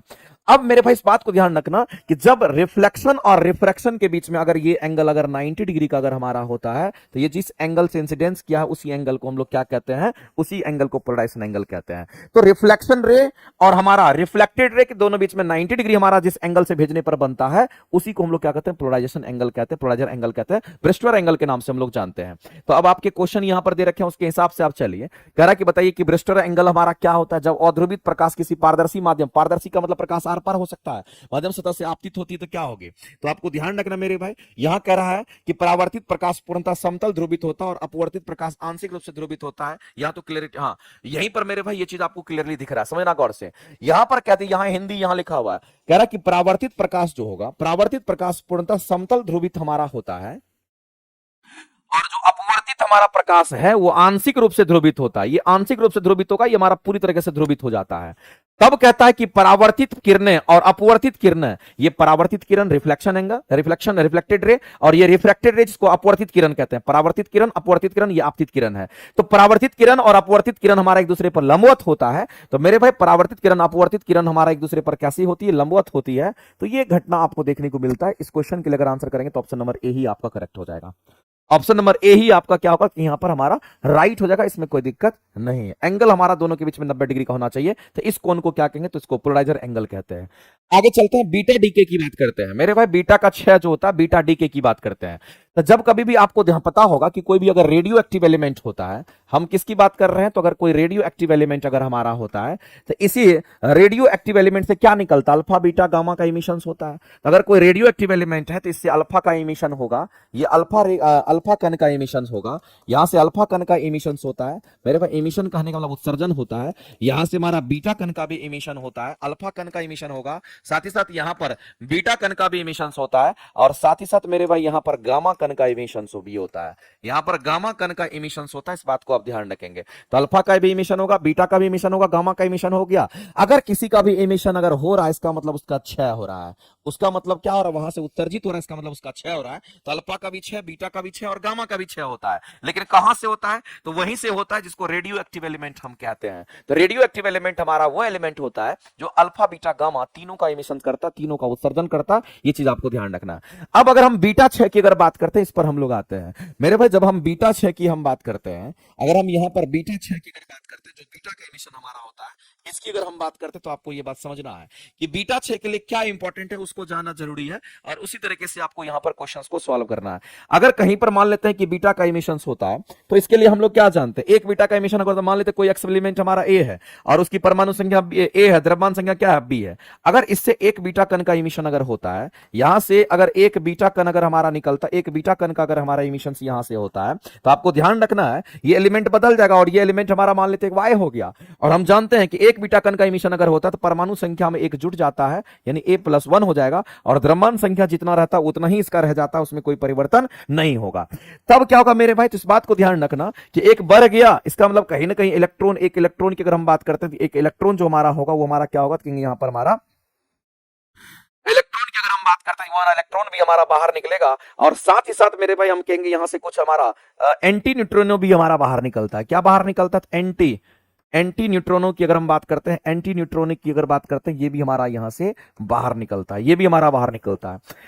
तो मेरे भाई इस बात को ध्यान रखना, जब कभी भी हमारा किसका क्षय होता, बीटा का क्षय होता, तो ये तीनों चीज हमारा होता है। हमारा इलेक्ट्रॉन भी बाहर निकलेगा और साथ ही साथ हम कहेंगे कि एंटी न्यूट्रॉन भी हमारा वहां से क्या होता है, कहेंगे हमारा बाहर निकलता है। और हम लोग जानते हैं कि जो इलेक्ट्रॉन होता है या एंटी इलेक्ट्रॉन होता है, उसी को पॉजिट्रॉन कहते हैं। तो एक तो हमारा क्या होगा, यहां पर पॉजिट्रॉन हो गया, और एक हमारा क्या होता है, एंटी न्यूट्रॉनों की बात करते हैं। तो इन दोनों का क्या होता है, कहेंगे क्षय होता है। ये दोनों हमारा बाहर निकलता है, इसलिए ये दोनों करेक्ट आंसर करेंगे, क्योंकि इसमें दोनों चीज हमारा शामिल है। इसमें आपको एक इलेक्ट्रॉन भी शामिल है, एक इलेक्ट्रॉन भी शामिल है, और एक एंटी न्यूट्रॉन भी आपका शामिल है। तो ये भी हमारा शामिल है, ये भी शामिल है। और एंटी न्यूट्रॉनों को क्या कहते हैं, तो न्यूट्रॉनों के नाम से भी हम लोग जानते हैं। इसलिए मेरे भाई ये दोनों चीज हमारा बाहर निकलता है, इन्हीं दोनों का क्षय होता है, इस बात को ध्यान रखना। परमाणु संख्या में एक बढ़ेगा, द्रव्यमान संख्या में से एक कोई परिवर्तन नहीं होता है। आगे बात करते हैं कौन सा हमारा यहां पर ये क्वेश्चन है रॉन्ग है मेरे भाई। इंग्लिश में तो क्वेश्चन पूरी तरीके से रॉन्ग है, इंग्लिश में क्वेश्चन पूरी तरीके से रॉन्ग है, जबकि हिंदी में आपको समझना है कि निम्न में से कौन सा प्रबल क्षार है, ये आपको बताना है। कौन सा इसमें से प्रबल क्षार है। और हम तो कई बार आप लोग को बताते आते हैं कि मेरे भाई प्रबल क्षार को याद रखिए कि ये प्रबल क्षार कौन कौन सा होता है। खास करके प्रबल क्षार में याद रखना है कि अगर हम यहां पर किसकी बात करते हैं, कास्टिक सोडा की बात करते हैं या फिर कास्टिक पोटास की बात करते हैं, ये दोनों तो याद रहना चाहिए। ये स्ट्रॉन्ग बेस के हमारा कैटेगरी में आता है, इसको स्ट्रॉन्ग बेस कहते हैं। इसी तरीके से अगर हम यहां पर मान लेते हैं कि प्रबल अम्ल की अगर बात करते हैं, तो आपको मैंने कई बार बोला है कि आप इसको याद रखिए। अगर प्रबल अम्ल की बात करते हैं तो प्रबल अम्ल में आपको ध्यान रखना कि HCl होता है, या फिर याद रखना मेरे भाई यहां पर HNO3 नाइट्रिक एसिड होता है, या फिर आपको ध्यान रखना H2SO4 होता है। इसको हम लोग क्या कहते हैं, तो ये हमारा प्रबल अम्ल की कैटेगरी में हमारा होता है। तो एक प्रबल क्षार, एक हमारा प्रबल अम्ल होता है। तो यहां पर प्रबल क्षार अगर आपसे पूछा गया है तो आपको डायरेक्ट दिख रहा होगा सर प्रबल क्षार हमारा ये होगा। जबकि ये दोनों की अगर हम बात करते हैं, इसको बोलते हैं स्लैग्ड लाइन, इसको बोलते हैं हम लोग मिल्क ऑफ मैग्नीशिया। ये दोनों के दोनों हमारे क्या होते हैं मेरे भाई, तो ये हमारा वीक बेस होता है। इसको हम लोग क्या कहते हैं, ये हमारा दुर्बल क्षार होता है, इस बात को आप ध्यान रखेंगे। ये हमारा दुर्बल क्षार होता है, इस बात को ध्यान रखेंगे मेरे भाई। इसका पीएच मान हमारा 14 से कम होता है। लेकिन ध्यान रखना कि CaOH होल 2 जो हमारा होता है, इसको हम लोग क्या कहते हैं, स्लैग्ड लाइन के नाम से हम लोग जानते हैं। ये हमारा सिलेक्ट लाइन होता है। जबकि MgOH होल 2 की अगर हम बात करते हैं, इसको मिल्क ऑफ मैग्नीशिया कहते हैं। इसको हम लोग क्या कहेंगे, तो इसको हम लोग यहां पर मिल्क ऑफ मैग्नीशिया के नाम से हम लोग जानते हैं। ये चीज आपको ध्यान रखना है। तो मिल्क ऑफ मैग्नीशिया कहा जाता है। ये दोनों बात आपको ध्यान रखना है। तो मेरे भाई इस क्वेश्चन का अगर आंसर करेंगे तो ऑप्शन नंबर बी आपका राइट हो जाएगा। आगे बढ़ते हैं। एनसीईआरटी एग्जाम्पलर की जो क्लासेस है, ये क्लासेस हमने आज से आरंभ कर दिया है और आज इंट्रोडक्शन की क्लासेस इसमें हुई है। आज मेरे भाई इसमें इंट्रोडक्शन की क्लासेस हुई है कि क्या क्या हम कराएंगे आपके लिए, क्या बेहतर रहेगा। तो इंट्रोडक्शन क्लास आज आपका हुआ है और मंडे से ये क्लासेस अपने रिदम में चलेगा। लेकिन याद रखना एनसीईआरटी एग्जाम्पलर में हम आपको कोशिश कर रहे हैं इस बार कि हमारा जो क्वेश्चंस का एक्युमुलेशन हो वो बेहतर हो और कम क्वेश्चन में ज्यादा कंटेंट आपको मिल पाए। तो सभी क्वेश्चंस को हम नहीं उठा रहे हैं, उसी क्वेश्चन को उठा रहे हैं जो क्वेश्चन अच्छे क्वेश्चन है। एनसीईआरटी एग्जाम्पलर में आपको एनसीईआरटी एग्जाम्पलर का भी मिलेगा और एनसीईआरटी 6 to 10 का जो क्वेश्चन है वो भी हम डाल दिए हैं, ताकि आपको मेरे में मिक्स करके सारा क्वेश्चन मिले। और बाइलिंगुअल आपको मिलेगा। इसमें दो तीन चीजें आपका खासियत है कि बाइलिंगुअल क्वेश्चन मिलेगा, अच्छा क्वेश्चन मिलेगा, जो भी सिलेक्टेड क्वेश्चन होगा। और साथ ही साथ हम कोशिश किए हैं कि इसमें आपको वीडियो के माध्यम से और साथ ही साथ आपको फोटोग्राफी वगैरह का इस्तेमाल करके हम आपको ये क्लासेस प्रोवाइड करें। बहुत ही कलरफुल क्लासेस हम आपको दें, बहुत ही ब्यूटीफुल क्लासेस दें, जो कि आपको पूरी तरीके से ये समझा दे कि एनसीईआरटी के कितने जब नंबर ऑफ क्वेश्चन बना लेने से हमारा तैयारी, मेरा बेस आसानी से पूरी तरीके से तैयार हो सकता है। तो मेरे भाई ये क्लासेस जो है आज इंट्रोडक्शन की क्लासेस हुई है, लेकिन मंडे से ये क्लासेस अपने रिदम पे चलेगी। ठीक है, ध्यान रखिएगा। आगे चलते हैं। अगला क्वेश्चन हमारा लेजर से रिलेटेड है। मेरे भाई हम सभी लोग जानते हैं जो लेजर लाइट हमारा होता है, यहां पर हम किसकी बात कर रहे हैं, तो लेजर की बात कर रहे हैं। ये LASER लेजर की हम बात कर रहे हैं। तो मेरे भाई लाइट एम्प्लीफिकेशन, ये लेजर जो हमारा होता है, ये लेजर लाइट हमारा कहाँ इस्तेमाल होता है, इसका उपयोग सर्जरी वगैरह में लोग करते हैं। डॉक्टर वगैरह क्या करते हैं, इसका सर्जरी वगैरह की जब बात करते हैं, जब सर्जरी की हम बात करते हैं तो वहां पर भी इसका इस्तेमाल किया जाता है। सर्जरी में भी लेजर ऑपरेशन होता है ना, तो वहां भी इसका इस्तेमाल किया जाता है, ध्यान रखेंगे। एजुकेशन साला क्या कहना चाह रहे हैं भाई, फिजिक्स केमिस्ट्री बायो तीनों रहेगा सर? बिल्कुल रूबी जी, तीनों रहेगा, फिजिक्स केमिस्ट्री बायो तीनों आपको रहेगा। ठीक है। अगर अरे इंट्रोडक्शन क्लासेस फ्री क्या करना है, बेहतरीन क्लास मिलेगा। इसके लिए आप यहां जो कर रहे हो ना, इस सबसे कई गुना ज्यादा बेहतर क्लासेस आपको वहां पर देखने को मिलेगा। करोगे तो पता चलेगा। तो अगर हम लोग लेजर की अगर बात करते हैं, उसका अगर लेजर की प्रॉपर्टीज की अगर बात करते हैं, इसके गुण की अगर हम बात करते हैं, इसका गुण मेरे भाई ये हमारा भरा हुआ है, सब वही चीज लिखा हुआ है। सबसे पहला चीज हमारा क्या होना चाहिए, मोनोक्रोमेटिसिटी होता है, हाई मोनोक्रोमेटिसिटी होता है, इस बात को ध्यान रखेंगे। एक वर्णी प्रकाश होता है और वह हाई मोनोक्रोमेटिसिटी की हम बात करते हैं। दूसरा आपको ध्यान रखना मेरे हाई कोहेरेंस हमारा होता है। क्या होगा, तो हाई कोहेरेंस हमारा होता है। तीसरा हम लोग को अगर देखते हैं तो हाई, यहां पर हमारा डायरेक्शनलिटी होता है। और चौथा अगर हम बोले तो हाई इंटेंसिटी भी हमारा होता है। यानी ये चारों पैटर्न हमारे फॉलो करते हैं, इस बात को ध्यान रखेंगे। तो इस क्वेश्चन का आंसर करेंगे ऑप्शन नंबर सी, और इसको नोट करके लिख लेना, लेजर का ये क्या होता है, यहां पर प्रॉपर्टीज है। आगे चलते हैं। इसको तेल की बात कर रहे हैं। ये तेल को कह रहा है कि तेल को, तेल हमारा होता है, उस तेल को कह रहा है कि पैलेडियम और निकल आदि उत्प्रेरक का इस्तेमाल कर रहे हैं। तो पैलेडियम और निकल जो हमारा इस्तेमाल होता है, तेल को बनाने का इस्तेमाल करते हैं। तो वैसी परिस्थिति में उसमें क्या करते हैं, तो हाइड्रोजन से अभिक्रिया कराने पर, किससे अभिक्रिया कराते हैं, तो आप हाइड्रोजन से अभिक्रिया कराने पर हाइड्रोजन को उसमें अगर ऐड करते हैं, हाइड्रोजनेशन अगर हम करते हैं, तो ऐसी परिस्थिति में क्या प्राप्त होता है, तो हमें वसा प्राप्त होता है। क्या प्राप्त होता है मेरे भाई? तो वसा प्राप्त होता है। बताइए इस अभिक्रिया का इस अभिक्रिया को हम लोग क्या कहेंगे? यानी कुल मिलाकर के ये कह रहा है कि जो वनस्पति घी होता है, सॉरी वनस्पति तेल होता है, इस वनस्पति तेल को क्या बनाना है? इस वनस्पति तेल से वनस्पति घी बनाना, इस बात को ध्यान रखेंगे। वनस्पति तेल से क्या बनाना है? तो वनस्पति घी बनाना, इस बात को आप ध्यान रखेंगे। और वनस्पति तेल से वनस्पति अगर घी बनाना है तो आपको क्या करना पड़ेगा? तो मेरे भाई आपको ध्यान रखना है, यहां पर आपको हाइड्रोजनेशन करना पड़ेगा, इसमें आपको हाइड्रोजन को ऐड करना पड़ेगा। इस प्रोसेस को हाइड्रोजनेशन कहते हैं, इसको हाइड्रोजन ऐड करते हैं। अब इसमें हाइड्रोजन तो ऐड हो गया, लेकिन इस रिएक्शन के दौरान जो कैटलिस्ट हम यूज करते हैं वो कैटलिस्ट हमारा क्या होगा? तो मेरे भाई पैलेडियम को हम लोग पीडी से दिखाते हैं और निकल को हम एनआई से दिखाते हैं। तो ये दोनों क्या है? तो ये दोनों मेरे भाई यहां पर हम लोग अगर देखते हैं, ये दोनों के दोनों क्या थे? इसको हम लोग उत्प्रेरक कहते हैं, और या फिर इसी को हम लोग क्या कहेंगे? तो कैटलिस्ट कहते हैं। उत्प्रेरक का बस इतना ही काम होता है कि वो रिएक्शन रेट को फास्ट कर देता है। उत्प्रेरक का बस इतना ही काम होता है, ये रिएक्शन रेट को क्या करता है? जो रिएक्शन रेट हमारा होता है या रेट ऑफ रिएक्शन को क्या करता है? तो ये हमारा फास्ट कर देता है। रेट ऑफ रिएक्शन को ये बढ़ा देता है या घटा देता है। 99% केस में जब हम लोग इसको यूज करते हैं कैटलिस्ट को, तो ये हमारा बढ़ाता है। 1% केस में ये घटाता है, इस बात को ध्यान रखना। तो वनस्पति तेल को वनस्पति घी बना रहा है, उसमें क्या ऐड कर रहे हैं? तो इसमें हाइड्रोजन ऐड कर रहे हैं, इसलिए इस प्रोसेस को हाइड्रोजनेशन कहते हैं। ये जो पूरा प्रोसेस होता है इसी को हम लोग हाइड्रोजनेशन के नाम से जानते हैं। इसको हम लोग हाइड्रोजनेशन कहते हैं, इस बात को ध्यान रखना। और हिंदी में हाइड्रोजनीकरण के नाम से जानते हैं। इसको हिंदी में हाइड्रोजनीकरण कहते हैं, इस बात को आप ध्यान रखना। और हाइड्रोजनीकरण, हाइड्रोजनेशन जो हमारा प्रोसेस होता है, इसमें वनस्पति तेल वनस्पति घी बनता है। तो वनस्पति तेल कहां से प्राप्त होता है? तो प्लांट से प्राप्त होता है। ये पौधे से प्राप्त होता है, इस बात को ध्यान रखना। ये पौधे से प्राप्त होता है, पौधे से जो प्राप्त तेल होता है उसको वनस्पति तेल कहते हैं। और वनस्पति घी हम लोग किसको कहते हैं? तो याद रखना, डाल्डा जो मार्केट में मिलता है उसको कहते हैं। तो मेरे भाई ये हमारा है। तो हम लोग देख रहे हैं कि दो अभिकारक हमारा मिलकर के एक उत्पाद बना रहा है। दो अभिकारक मिलकर के एक उत्पाद बना रहा है। इसका मतलब मेरे भाई अगर सिंगल उत्पाद अगर किसी भी रिएक्शन में अगर बनता है, उसको एडिशन रिएक्शन कहते हैं। उसको हम लोग यहां पर संयोजन अभिक्रिया कहते हैं, एडिशन रिएक्शन के नाम से उसको हम लोग जानते हैं। और इस क्वेश्चन के अगर आंसर करने के लिए जाएंगे तो ऑप्शन नंबर हमारा ए करेक्ट हो जाएगा। इसको हम लोग क्या कहें? तो यहां पर ऐड कर रहे हैं, आप हाइड्रोजन को ऐड कर रहे हैं, इसलिए हमारा एडिशन रिएक्शन होगा। इसमें हमारा कोई रिप्लेसमेंट नहीं हो रहा है, इस बात को ध्यान रखना। डिस्प्लेसमेंट भी नहीं हो रहा है, तो आंसर सीधा करेंगे एडिशन रिएक्शन। चूंकि हाइड्रोजन ऐड कर रहे हैं तो ये हमारा एडिशन रिएक्शन को दिखाता है। आगे चलते हैं। अगला क्वेश्चन कहता है कि प्रकाश संश्लेषण, पादप में प्रकाश संश्लेषण भोजन का निर्माण किस में होता है? मेरे भाई हम सभी लोग जानते हैं, अगर कोई भी प्लांट हमारा होता है तो उस प्लांट में फोटोसिंथेसिस का रिएक्शन जो होता है हमारा कहाँ होता है? तो एक बात आप जान लीजिए कि प्लांट की अगर हम बात करते हैं, अगर हम किसी पौधे की अगर हम बात करते हैं, इसमें फोटोसिंथेसिस की क्रिया होती है। तो प्लांट की जो पत्तियां होती है, प्लांट की जो पत्ती होती है जिसको हम लोग इंग्लिश में लीफ कहते हैं, इसी प्लांट की पत्ती में क्या होता है? फोटोसिंथेसिस का प्रोसेस होता है। इसी में कैसा रिएक्शन होता है? इसी में हमारा फोटोसिंथेसिस का रिएक्शन होता है, इस बात को ध्यान रखेंगे। इसी में हमारा फोटोसिंथेसिस का रिएक्शन होता है, इस बात को ध्यान रखना। क्योंकि फोटोसिंथेसिस पत्ती में क्यों होता है, इसके पीछे रीजन है मेरे भाई। फोटोसिंथेसिस पत्ती में इसलिए होता है क्योंकि इस पत्ती में मौजूद क्या होता है? क्लोरोफिल होता है। इसमें क्या मौजूद होगा? कहेंगे क्लोरोफिल मौजूद होता है। और क्लोरोफिल मौजूद होगा, और क्लोरोफिल क्या करता है? प्रकाश जो होता है वो प्रकाश को क्या करता है? तो ये अवशोषित कर लेता है। प्रकाश को ये क्या करेगा? तो ये अवशोषित कर लेता है, इस बात को ध्यान रखना। और क्लोरोफिल जो हमारा होता है इसको ग्रीन पिगमेंट कहते हैं। इसको क्या कहते हैं? तो आपको ध्यान रखना है, इसको हम लोग यहां पर ग्रीन पिगमेंट के नाम से जानते हैं। ये हमारा कैसा कहेंगे? ये हमारा ग्रीन पिगमेंट होता है, इस बात को ध्यान रखना है।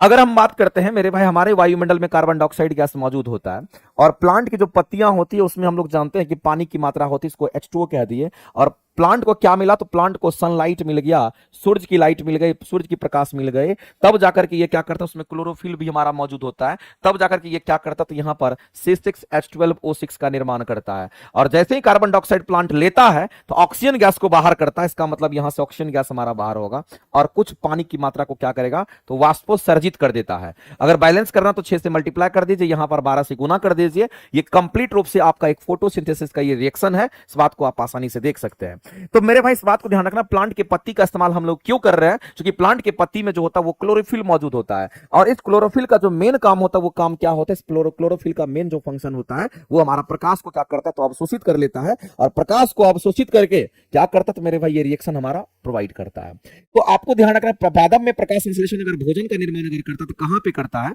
तो मेरे भाई भोजन का निर्माण तो पत्ती में होता है। कहां पे होता है? तो भोजन का निर्माण जो होता है वो कहां होगा? जड़ में। कहां? पत्ती में होता है।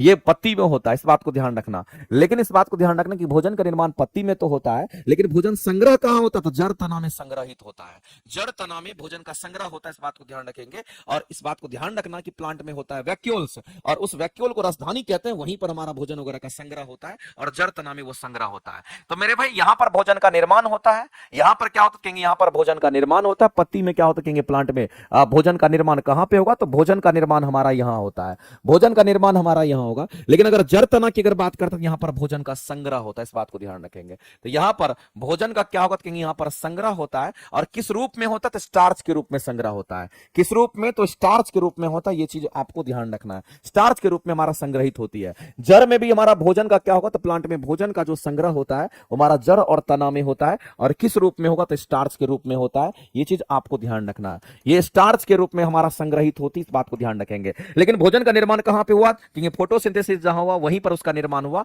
यानी लीफ में हुआ। इस क्वेश्चन का आंसर करेंगे ऑप्शन नंबर बी, आपका राइट हो जाएगा। आगे चलते हैं। अगला क्वेश्चन दे रखा है कि क्षार वन वर्ग 1 और वर्ग 2 के धातु ब्लॉक में किस ब्लॉक से संबंधित है? पीरियोडिक टेबल में मेरे भाई इस क्वेश्चन का आंसर तो सभी लोग आप लोग कर लिए होंगे, कोई दिक्कत नहीं है, हमको पता है कि आप लोग बना लिए होंगे, क्योंकि हम लोग जानते हैं जब हम लोग पीरियोडिक टेबल की अगर हम बात करते हैं तो आपको ये बात पता होगा कि जो पीरियोडिक टेबल हमारा होता है, ये जो हमारा पीरियोडिक टेबल होता है, इसमें हमारा 4 ब्लॉक होता है।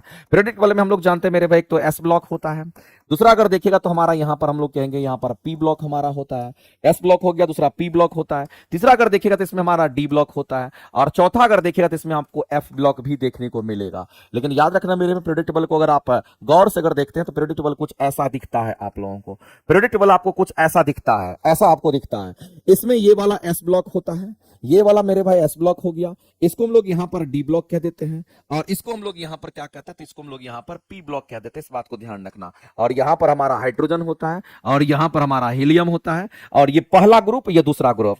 तो पहला ग्रुप और दूसरा ग्रुप, पहला ग्रुप हमारा ये और दूसरा ग्रुप हमारा ये, और यहां पर डी ब्लॉक में 3 से 12, और अगर हम एफ ब्लॉक की बात करते हैं, पी ब्लॉक की बात करते हैं तो हमारा 13 से लेकर 18 तक होता है, इस बात को ध्यान रखना। 18 ग्रुप हमारा होता है। इसको संक्रमण तत्व कहते हैं। डी ब्लॉक में सभी तत्व संक्रमण तत्व होते हैं, पी ब्लॉक में आपको धातु अधातु उपधातु तीनों मौजूद होता है, और एस ब्लॉक में आपको पूरा धातु देखने को मिलेगा, एक ही हाइड्रोजन और धातु होता है। डी ब्लॉक में कंप्लीट रूप से आपको धातु मिलेगा, इसलिए मेरे भाई डी ब्लॉक के जो एलिमेंट होता है उसको संक्रमण तत्व या संक्रमण धातु कहते हैं, और जो संक्रमण तत्व या संक्रमण धातु होता है यही हमारा कैटलिस्ट के रूप में काम करता है, हमेशा याद रखना, सर के क्वेश्चन आपके पास आता है।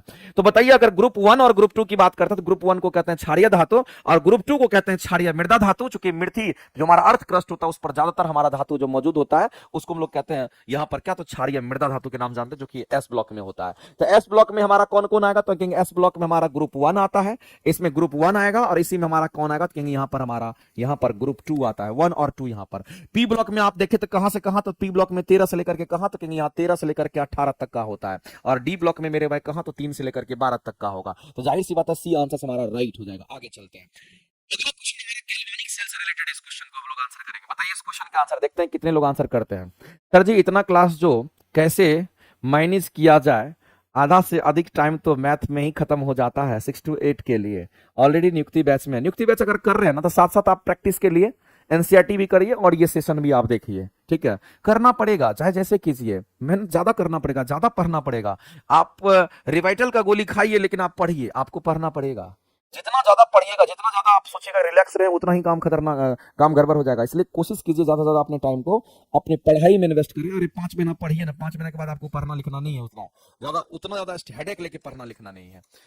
अगला क्वेश्चन यहां पर गैल्वानिक सेल की बात करता है। तो गैल्वानिक सेल में हमारा होता है सॉल्ट ब्रिज, जिसको लवण सेतु कहते हैं, उसका कार्य क्या है? मेरे भाई सबसे पहले तो गैल्वानिक सेल आपको समझ में आना चाहिए। इसमें जितने भी क्वेश्चन दिए जाते हैं ना, हमको लग रहा है कि इतना बड़ा बड़ा क्वेश्चन देने का कोई मतलब नहीं बनता है।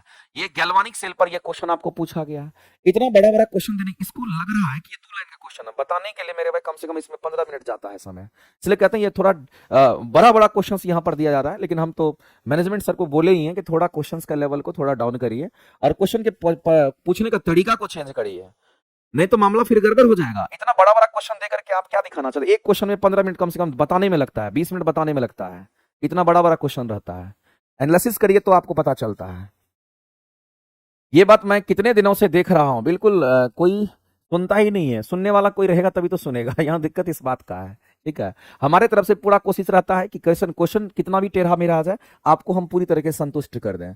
लेकिन मेरे भाई आप ये समझ लीजिए कि दूसरा कोई टीचर रहता तो इतना गहन मंथन करके आपको नहीं बताता, डायरेक्ट आंसर करके निकल लेता और फिर मामला गड़बड़ हो जाता है।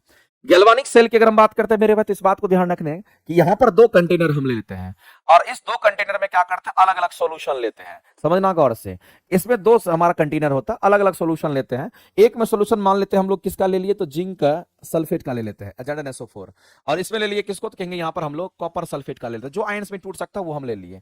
अगर ये टूटेगा मेरे भाई तो ये क्या बनाएगा, तो ये हमारा Zn2+ बनाएगा, Zn2+ होगा, और साथ ही साथ ये हमारा क्या होगा, तो SO4 2- में टूटेगा। अगर कॉपर सल्फेट की अगर बात करते हैं, ये हमारा CO2+ हमारा होगा, और साथ ही साथ ये हमारा क्या होता है कि यहाँ पर SO4 हमारा 2- होगा। इस बात को ध्यान रखना। अब मामला क्या है कि यहां पर हम लोग क्या करते हैं, इसको एक बैटरी से हम लोग कनेक्ट करते हैं। यहां पर इसको क्या करते हैं, तो एक बैटरी से कनेक्ट करते हैं, एक बैटरी से इसको कनेक्ट करते हैं। एक प्लस होता है तो एक हमारा क्या होगा, माइनस होता है। मेरे भाई गैल्वानिक सेल में जो हम लोग दो चीज ले रहे हैं, इसमें दोनों तरफ अगर देखेंगे तो यहां पर दोनों तरफ में एक तरफ प्लस है तो एक तरफ हमारा माइनस है, एक तरफ हमारा प्लस तो एक तरफ हमारा माइनस होता है। और गैल्वानिक सेल में मेरे भाई यहां पर भी प्लस और माइनस की बात कर रहे हैं। जब गैल्वानिक सेल की बात करते हैं तो जो पॉजिटिव टर्मिनल होता है उसको कैथोड कहते हैं। जबकि याद रखिएगा मेरे भाई, हाँ, गैल्वानिक सेल की अगर हम बात करते हैं, ये किस सेल की बात करते हैं, हाँ, गैल्वानिक सेल की अगर हम बात करते हैं, इस गैल्वानिक सेल में एक हमारा प्लस होगा, दूसरा हमारा माइनस होगा, बैटरी टर्मिनल से हमने कनेक्ट कर दिया। अब हुआ क्या, इसके अंदर हमारा कुछ सॉल्यूशन है।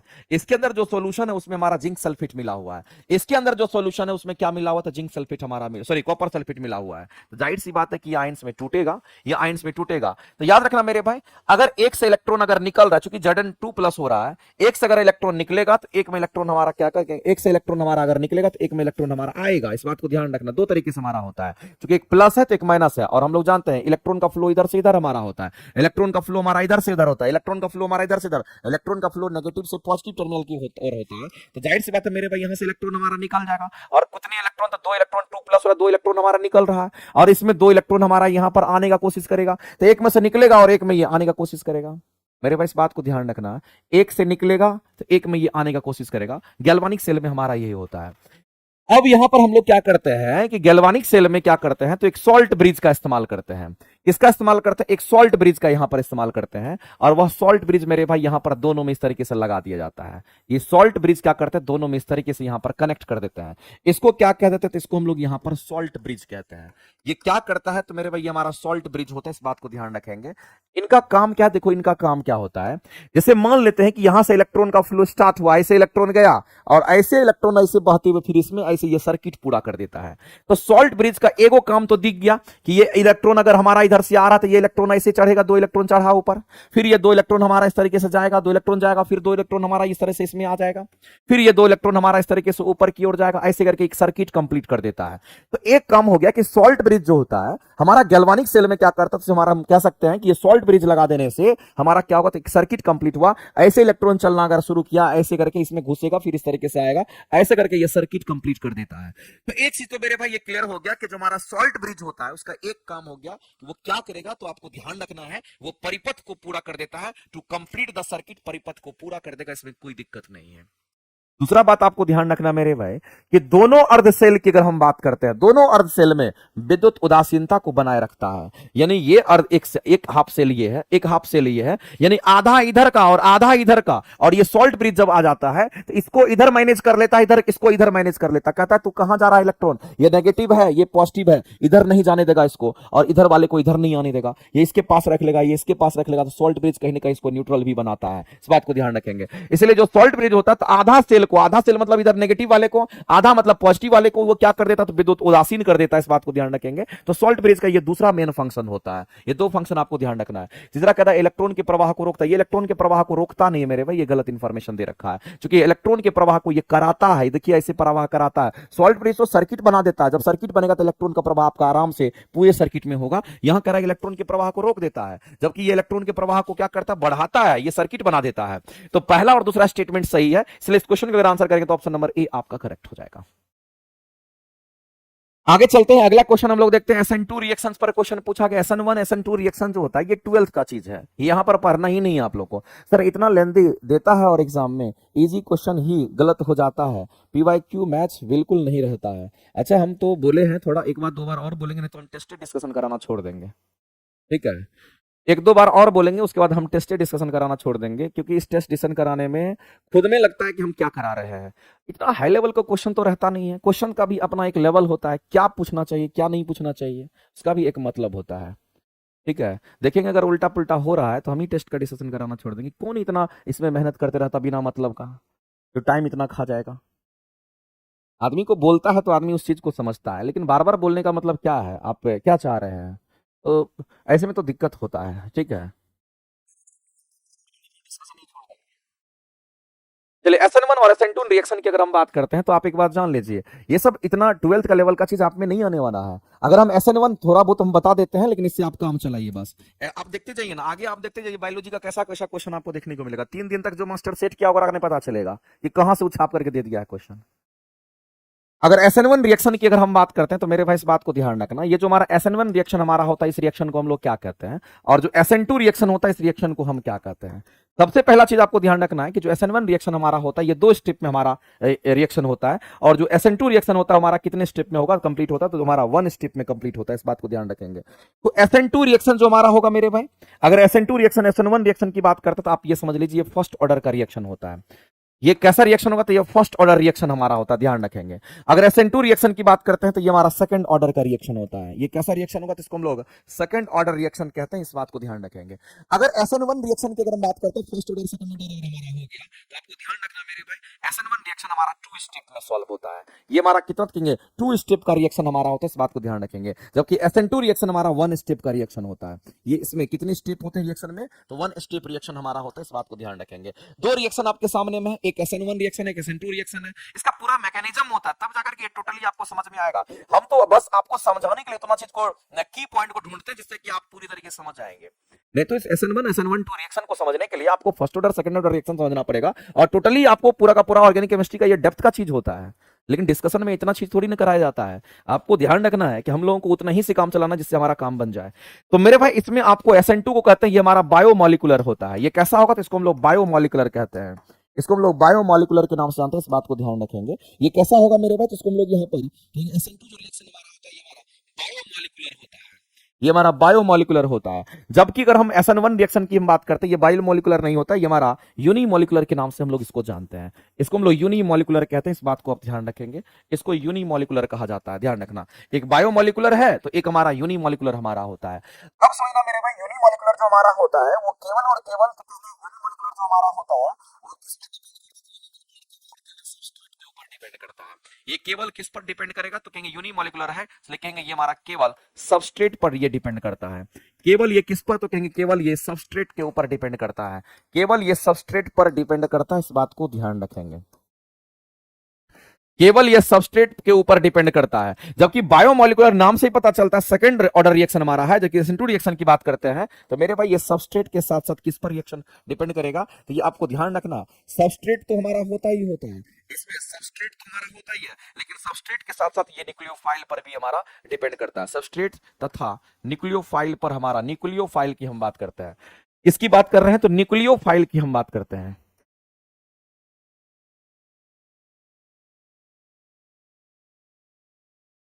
सबस्ट्रेट तथा न्यूक्लियोफाइल पर ये क्या करता है, पर क्या करता है, तो कहेंगे यहां पर डिपेंड करता है। इस बात को ध्यान रखेंगे।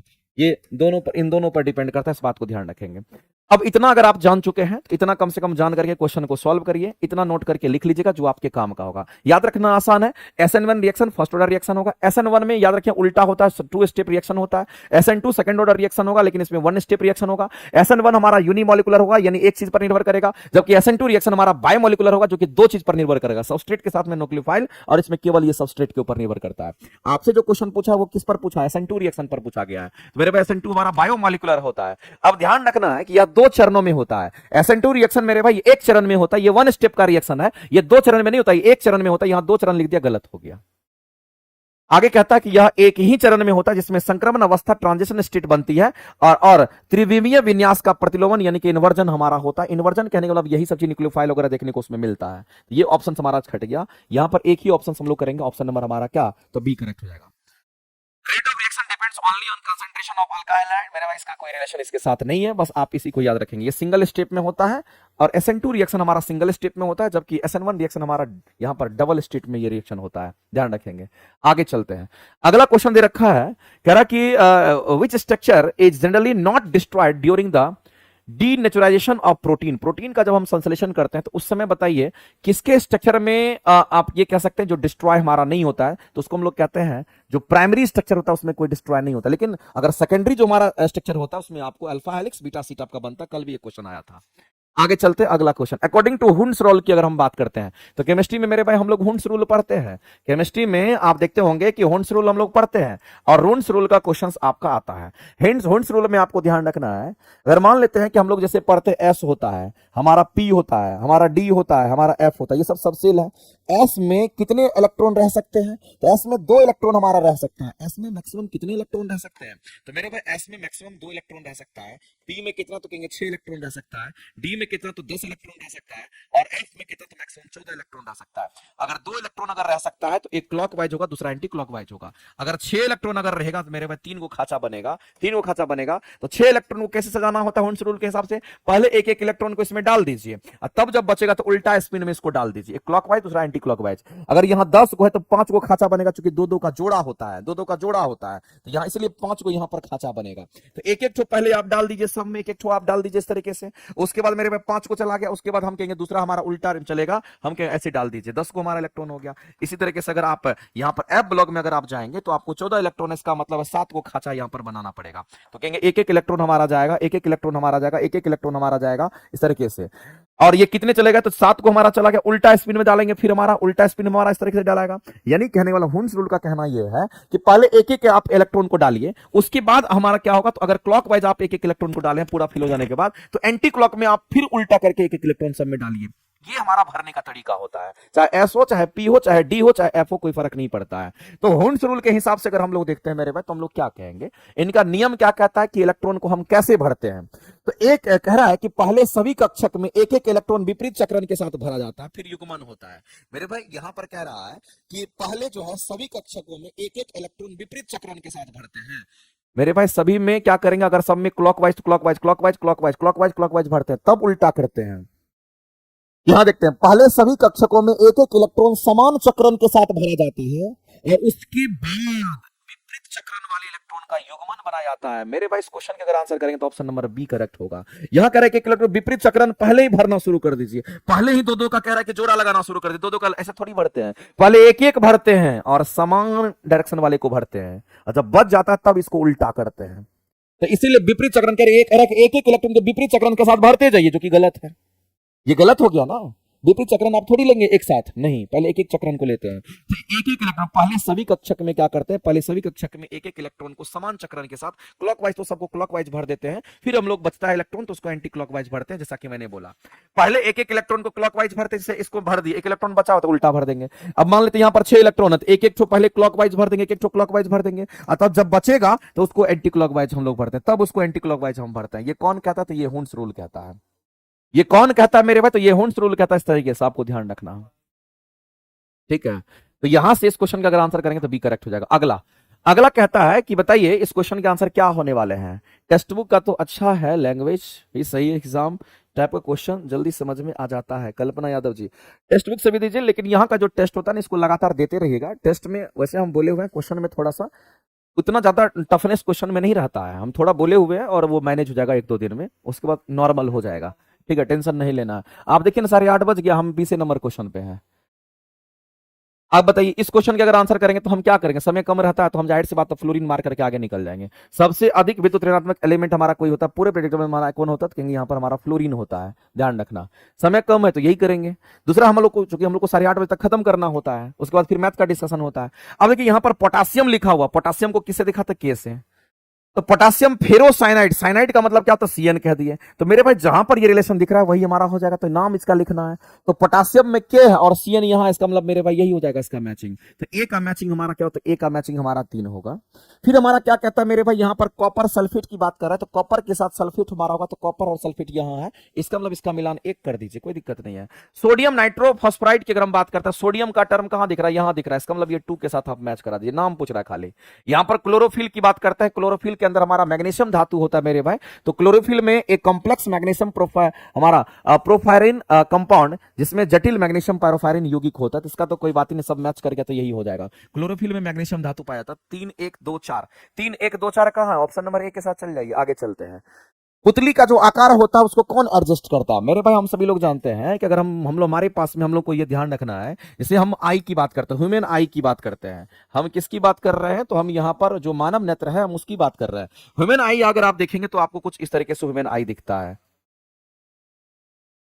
ह्यूमन आई जो है आपको कुछ इस तरीके से ये दिखता है, इस बात को आप ध्यान, ये ह्यूमन आई हमारा होता है और कुछ इस तरीके से हमारा दिखता है। इसमें क्या होगा, तो यहां पर एक लेंस लगा रहता है और इस लेंस को क्या कहते हैं, तो उत्तल लेंस कहते हैं, और ये इस तरीके से हमारा जुड़ा रहता है मेरे भाई। इसके जस्ट आगे में सिलरी मसल्स होता है, इसके जस्ट आगे में सिलरी मसल्स होता है, और इसके जस्ट आगे में हमारा क्या होता है, इसको आइरिस कहते हैं।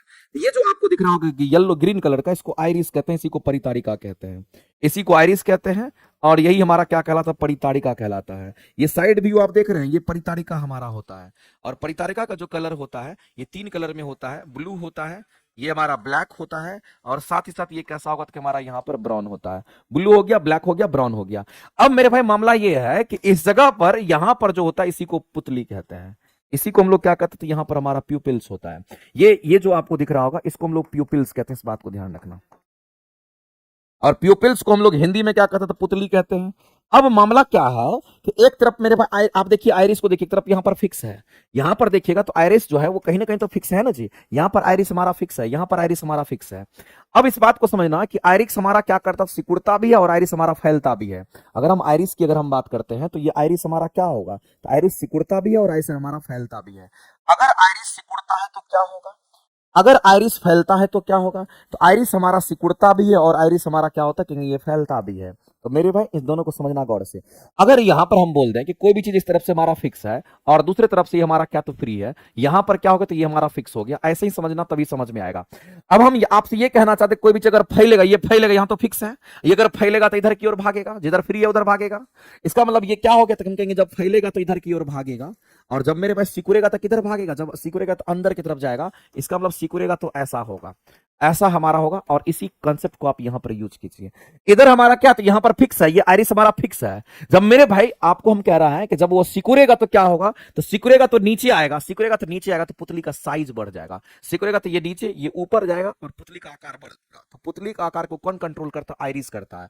अगर वही आइरिस अगर मान लेते फैलेगा, एक्सपेंड किया, अगर फैलेगा तो आगे फैलेगा, आगे फैलेगा तो पुतली का साइज छोटा हो जाएगा, और पुतली का साइज अगर छोटा होगा तो उसे कम प्रकाश इंटर करेगा। अगर पुतली का साइज बड़ा हो गया तो आइरिस जब सिकुड़ेगा तो हम कहेंगे, आइरिस जब सिकुड़ेगा तो मेरे भाई जिधर फिक्स होगा उधर की ओर जाएगा, इधर की ओर ऊपर उठेगा। तो जिधर फिक्स होगा उधर ही जाता है, सिकुड़ना मतलब उधर की ओर जाता है, इसका मतलब ये हमारा ऊपर की ओर जाएगा, ये नीचे की ओर आएगा, तो आइरिस का जो साइज, प्यूपिल का साइज बढ़ जाएगा। अगर आइरिस सिकुड़ता है तो प्यूपिल का आकार क्या होगा, तो जो प्यूपिल है उसका आकार, प्यूपिल का जो आकार है, प्यूपिल का जो साइज है वो बढ़ जाएगा। प्यूपिल का जो आकार है मेरे भाई वो बढ़ जाएगा, प्रकाश ज्यादा उससे इंटर करेगा। और अगर मान लेते कि हमारा फैलता है आइरिस, तो ऐसे केस में हमारा प्यूपिल क्या करेगा, तो प्यूपिल का जो आकार होगा वो क्या होगा, कि प्यूपिल का आकार यहाँ पर घट जाएगा।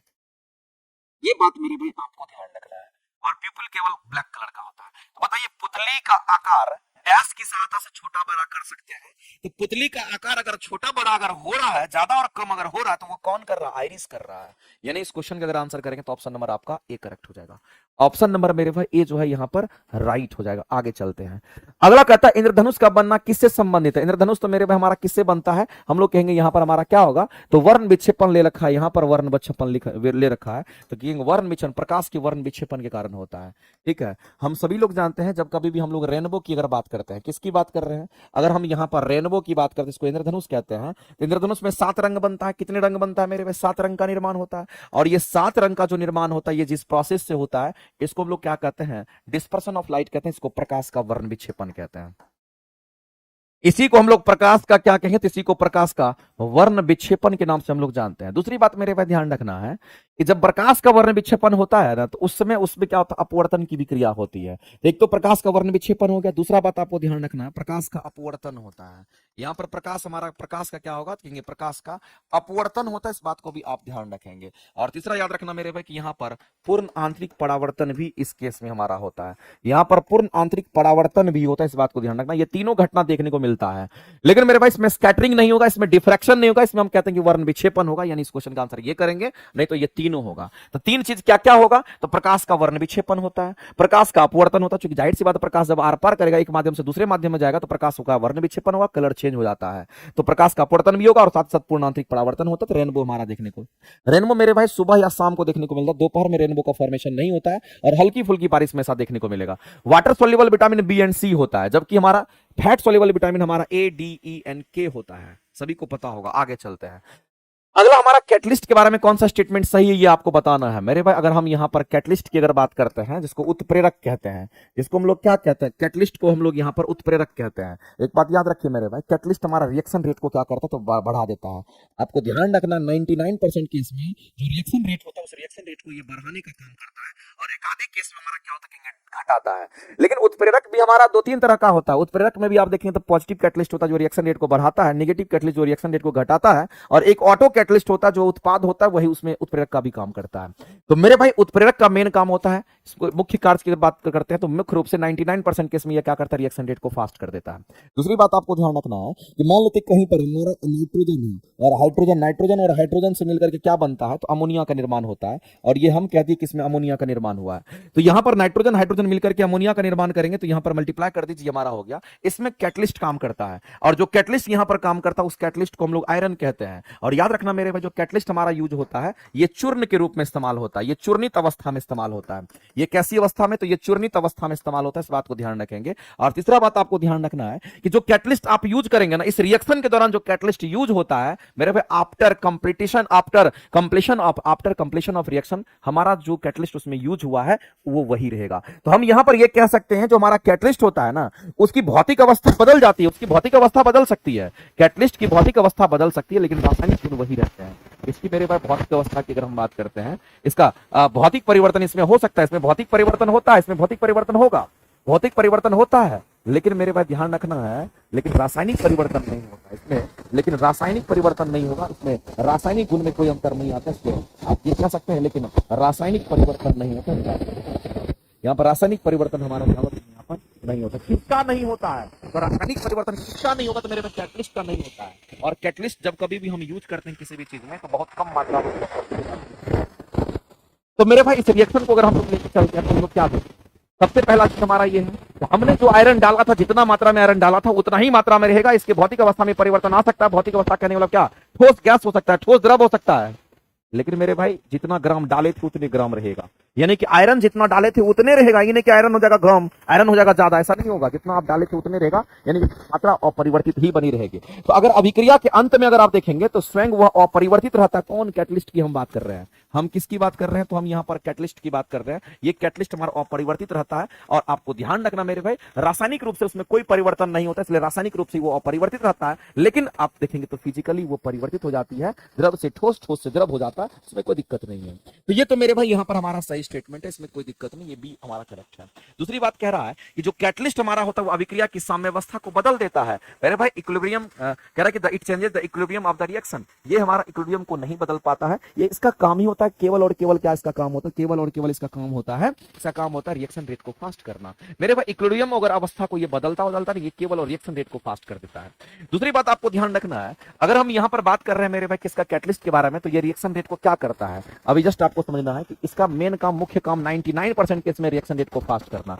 अगर रिएक्शन रेट को अगर फास्ट करता है तो मेरे भाई याद रखना, जो एक्टिवेशन एनर्जी हमारा होता है, जिसको हम लोग एक्टिवेशन एनर्जी के नाम से हम लोग जानते हैं, ये जो एक्टिवेशन एनर्जी हमारा होता है, एक्टिवेशन एनर्जी को ये क्या करता है, यूज करता है। तो एक्टिवेशन एनर्जी को ये कम कर देता है और रिएक्शन रेट को ये क्या करता है, फास्ट कर देता है। तो रिएक्शन रेट हमारा, कैटलिस्ट हमेशा रिएक्शन रेट को फास्ट करेगा, 99% केस में फास्ट करता है, इसका मतलब एक्टिवेशन एनर्जी को कम करके। यहां पर जो लिखा है मेरे भाई, कह रहा है कि कैटलिस्ट जो है वो अभिक्रिया की सक्रियण ऊर्जा, उसको एक्टिवेशन एनर्जी कहते हैं, कह रहा है कि उसको बढ़ा करके और ये कम करता है। एक बात याद रखना, कैटलिस्ट 99% केस में हम कहते हैं कैटलिस्ट हमारा रिएक्शन रेट को फास्ट करता है और एक्टिवेशन एनर्जी को तब घटा देता है। तो यहां तो मेरे एक्टिवेशन एनर्जी को कह रहा है कि बढ़ा करके उसको कम कर देता है रिएक्शन रेट को। रिएक्शन रेट को कम करने के लिए बहुत कम हमारा कैटलिस्ट का इस्तेमाल होता है, इसलिए आपको ध्यान रखना। इसलिए हम इसको यहां पे हटा देते हैं और 99% केस के हिसाब से अगर आंसर करेंगे तो केवल और केवल ऑप्शन नंबर बी को ही करेक्ट आंसर करेंगे, ध्यान रखना। और आपको ध्यान रखना, अलग अलग रिएक्शन के लिए अलग अलग कैटलिस्ट हमारा इस्तेमाल होता है।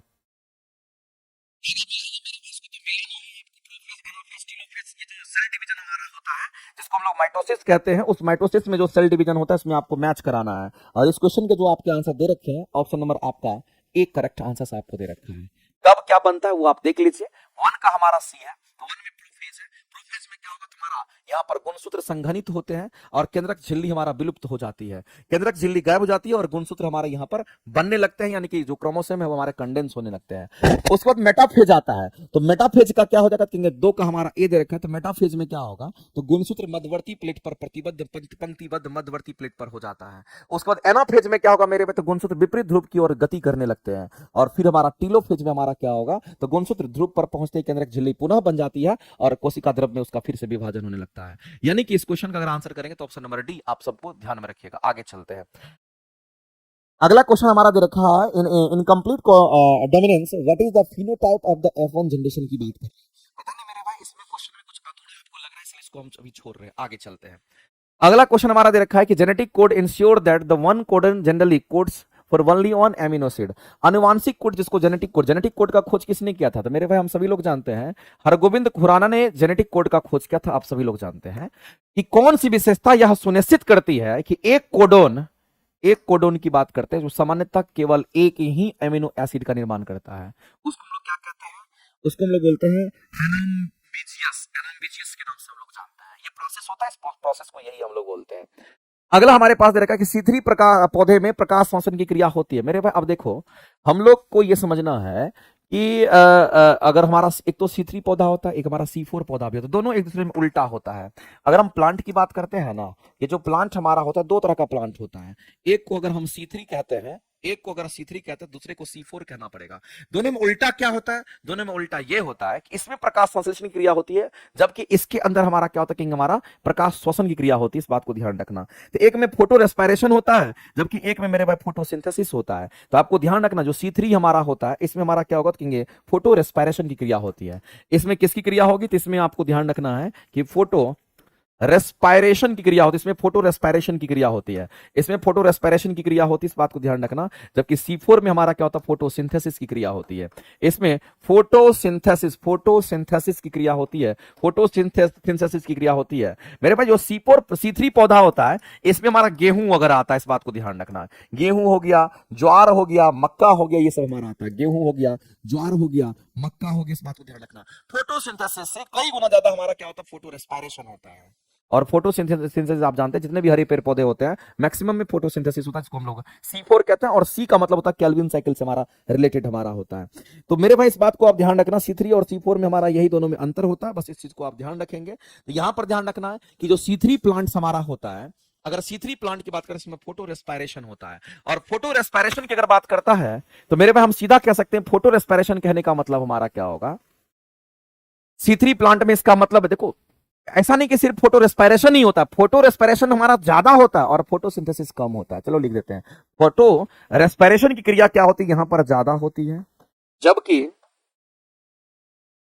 जबकि फोटोसिंथेसिस की अगर हम बात करते हैं, ये जो फोटोसिंथेसिस होता है ये हमारा कम होता है। यहां पर क्या होगा, तो फोटोसिंथेसिस क्रिया यहां पर ज्यादा होती है। और मेरे पास ध्यान रखना है कि फोटोसिंथेसिस क्रिया अगर ज्यादा होगी तो यहां पर फोटो रेस्पिरेशन हमारा कम हो जाता है। ध्यान रखेंगे तरीके से। तो यहां पर आपको ध्यान रखना है कि C3 प्लांट वह प्लांट को कहते हैं कि हमारा फोटोसिंथेसिस और फोटो रेस्पिरेशन दोनों होगा, लेकिन फोटो रेस्पिरेशन ज्यादा होता है, इसलिए हरित लवक हमारा है तो फोटोसिंथेसिस भी करेगा। पेरोक्सीसोम दे रखा है, माइटोकॉन्ड्रिया में श्वसन की क्रिया होगी, यानी कि फोटो रेस्पिरेशन होगा।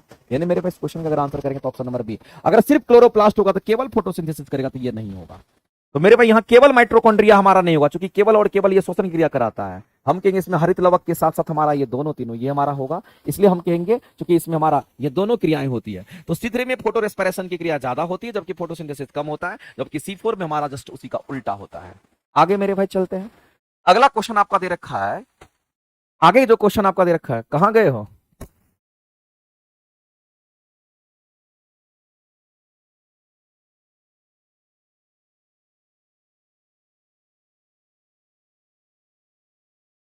अमरजीत सर का क्लास अभी होना बाकी है, ठीक है, नहीं तो फिर उनको लेट हो जाएगा।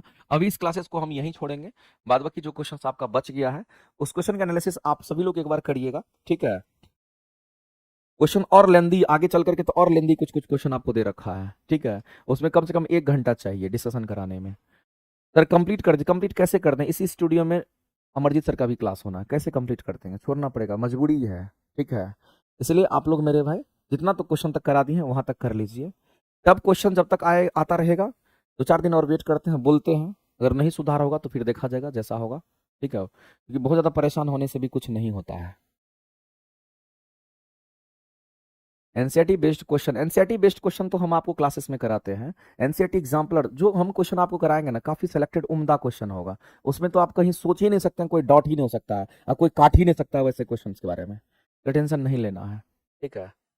एक सर 119 नहीं हुआ है, अच्छा 119 में जो सेट नहीं हुआ होगा ना उसको हम कल, अच्छा देखते हैं, ऐसा करते हैं, नहीं तो इसमें जितने भी क्वेश्चंस बच रहे हैं ना, ये आपको जितना भी क्वेश्चन इसके बाद बच रहा है, कल से सैटरडे है ना, तो कल क्या करते हैं, जो सेट आपका 122 छूटा हुआ है और ये वाला जो अभी रह रहा, इन दोनों को कल मर्ज के करा देंगे हम आपको, दोनों कल करा देंगे।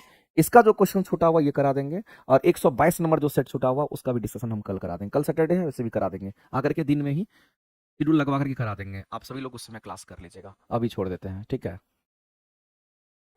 चलिए आप लोग रखते हैं अगले क्लासेस में, थैंक यू वेरी मच।